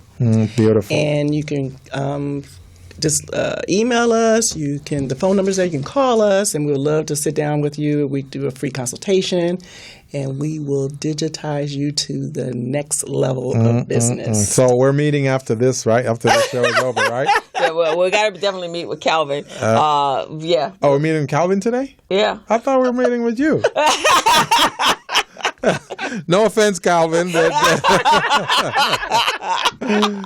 okay, so Crystal, you want to tell us what's coming up? So what we have coming up is tomorrow. There is a orientation for the for the youth entrepreneur program, Biz Camp. So anyone with any children between the ages of 14 and 18, we'd love to have them. It's an amazing 10-day intensive camp, and your child will be an entrepreneur with an actual business that they can just send zooming out in there to make all kinds of money. And here's the deal, guys. The camp is free. But even better than free, we're paying your children to come to camp because the kids will get a participation fee. And on top of that, if they win the competition, there's a first, second, and third place prize. So sign up and give me a call at 323-447-7272, and I'll get you an application or the information as to where the camp is. But it is going to be tomorrow morning from 10 a.m. to 12 p.m. And it has 4401 Crenshaw Boulevard. It's free parking in the back. Bring your kids, and the program is free. And we'd love to have your kids for the next 14 days. And I'm one of the instructors. So it's going to be fun and exciting, and we want them there. Excellent. Well, with that being said, do you have anything else you want to talk about, or it's 5 o'clock now? It's 5 o'clock. Time flies when you're having fun. This time flies so much. This has been a great show. We talked about some great things. We had Dulan Soul Food here with his guest, Christina Hill, who is a scholarship winner of the program. Awesome young lady. And she needs you guys to buy one of her tickets that the money will go toward a scholarship for her time at Howard University in Washington, D.C. So each one help one, right? Reach one. And each one reach one, help one. Yes. Pay it forward. Let's help our own. Always Let's make sure this young lady gets all that she needs and the support that she needs so she can have an amazing year in college. So with that being said, we want to thank you for watching and participating in our show. This is the Business Zone with Crystal and Gilbert Buchanan, the small business paramedic, and we're out. All righty. And thank you, Miss Joshandra, for being on the show. Hello, meet Larry. Larry is a general contractor. Larry is very good at his craft, but Larry has a very tough time managing his paperwork because he is busy taking care of his clients' needs. Larry just cannot find his important business documents when needed. Larry is also being passed over for bid opportunities from prime contractors because he is perceived as not ready. He doesn't know where his business license, certifications, insurance, and other key corporate documents are located most of the time. Lucy owns an auto body and collision repair shop and has been using a business management and procurement assistance program called Small Biz Pro to keep her business organized, business ready, contract ready, and bank loan ready. Small Biz Pro is a 3-in-1 cloud-based business management, procurement, and market research assistance system designed to help businesses become business ready, contract ready, and bank loan ready. It also provides back-office operation solutions for small businesses. Lucy is able to stay ahead of her competitors because she uses Small Biz Pro to manage her business daily. Lucy just clicks on Small Biz Pro from her tablet, mobile phone, laptop, or any internet-accessible device for data retrieval, and she's got it. Lucy introduces Larry to Small Biz Pro, and now Larry is more organized and can now find all of his documents and new bid opportunities in seconds. Larry now saves $120 in labor costs for each missing or misplaced document. Just simply go to your web browser and log into smallbizpro.net and register today for a limited 30-day free trial offer. Services start as low as $1 per day. Let's put the competition out of business. Small Biz Pro. If you stay ready, you don't need to get ready. Register now at smallbizpro.net and begin saving money. Email info@smallbizpro.net or call 626-533-1186.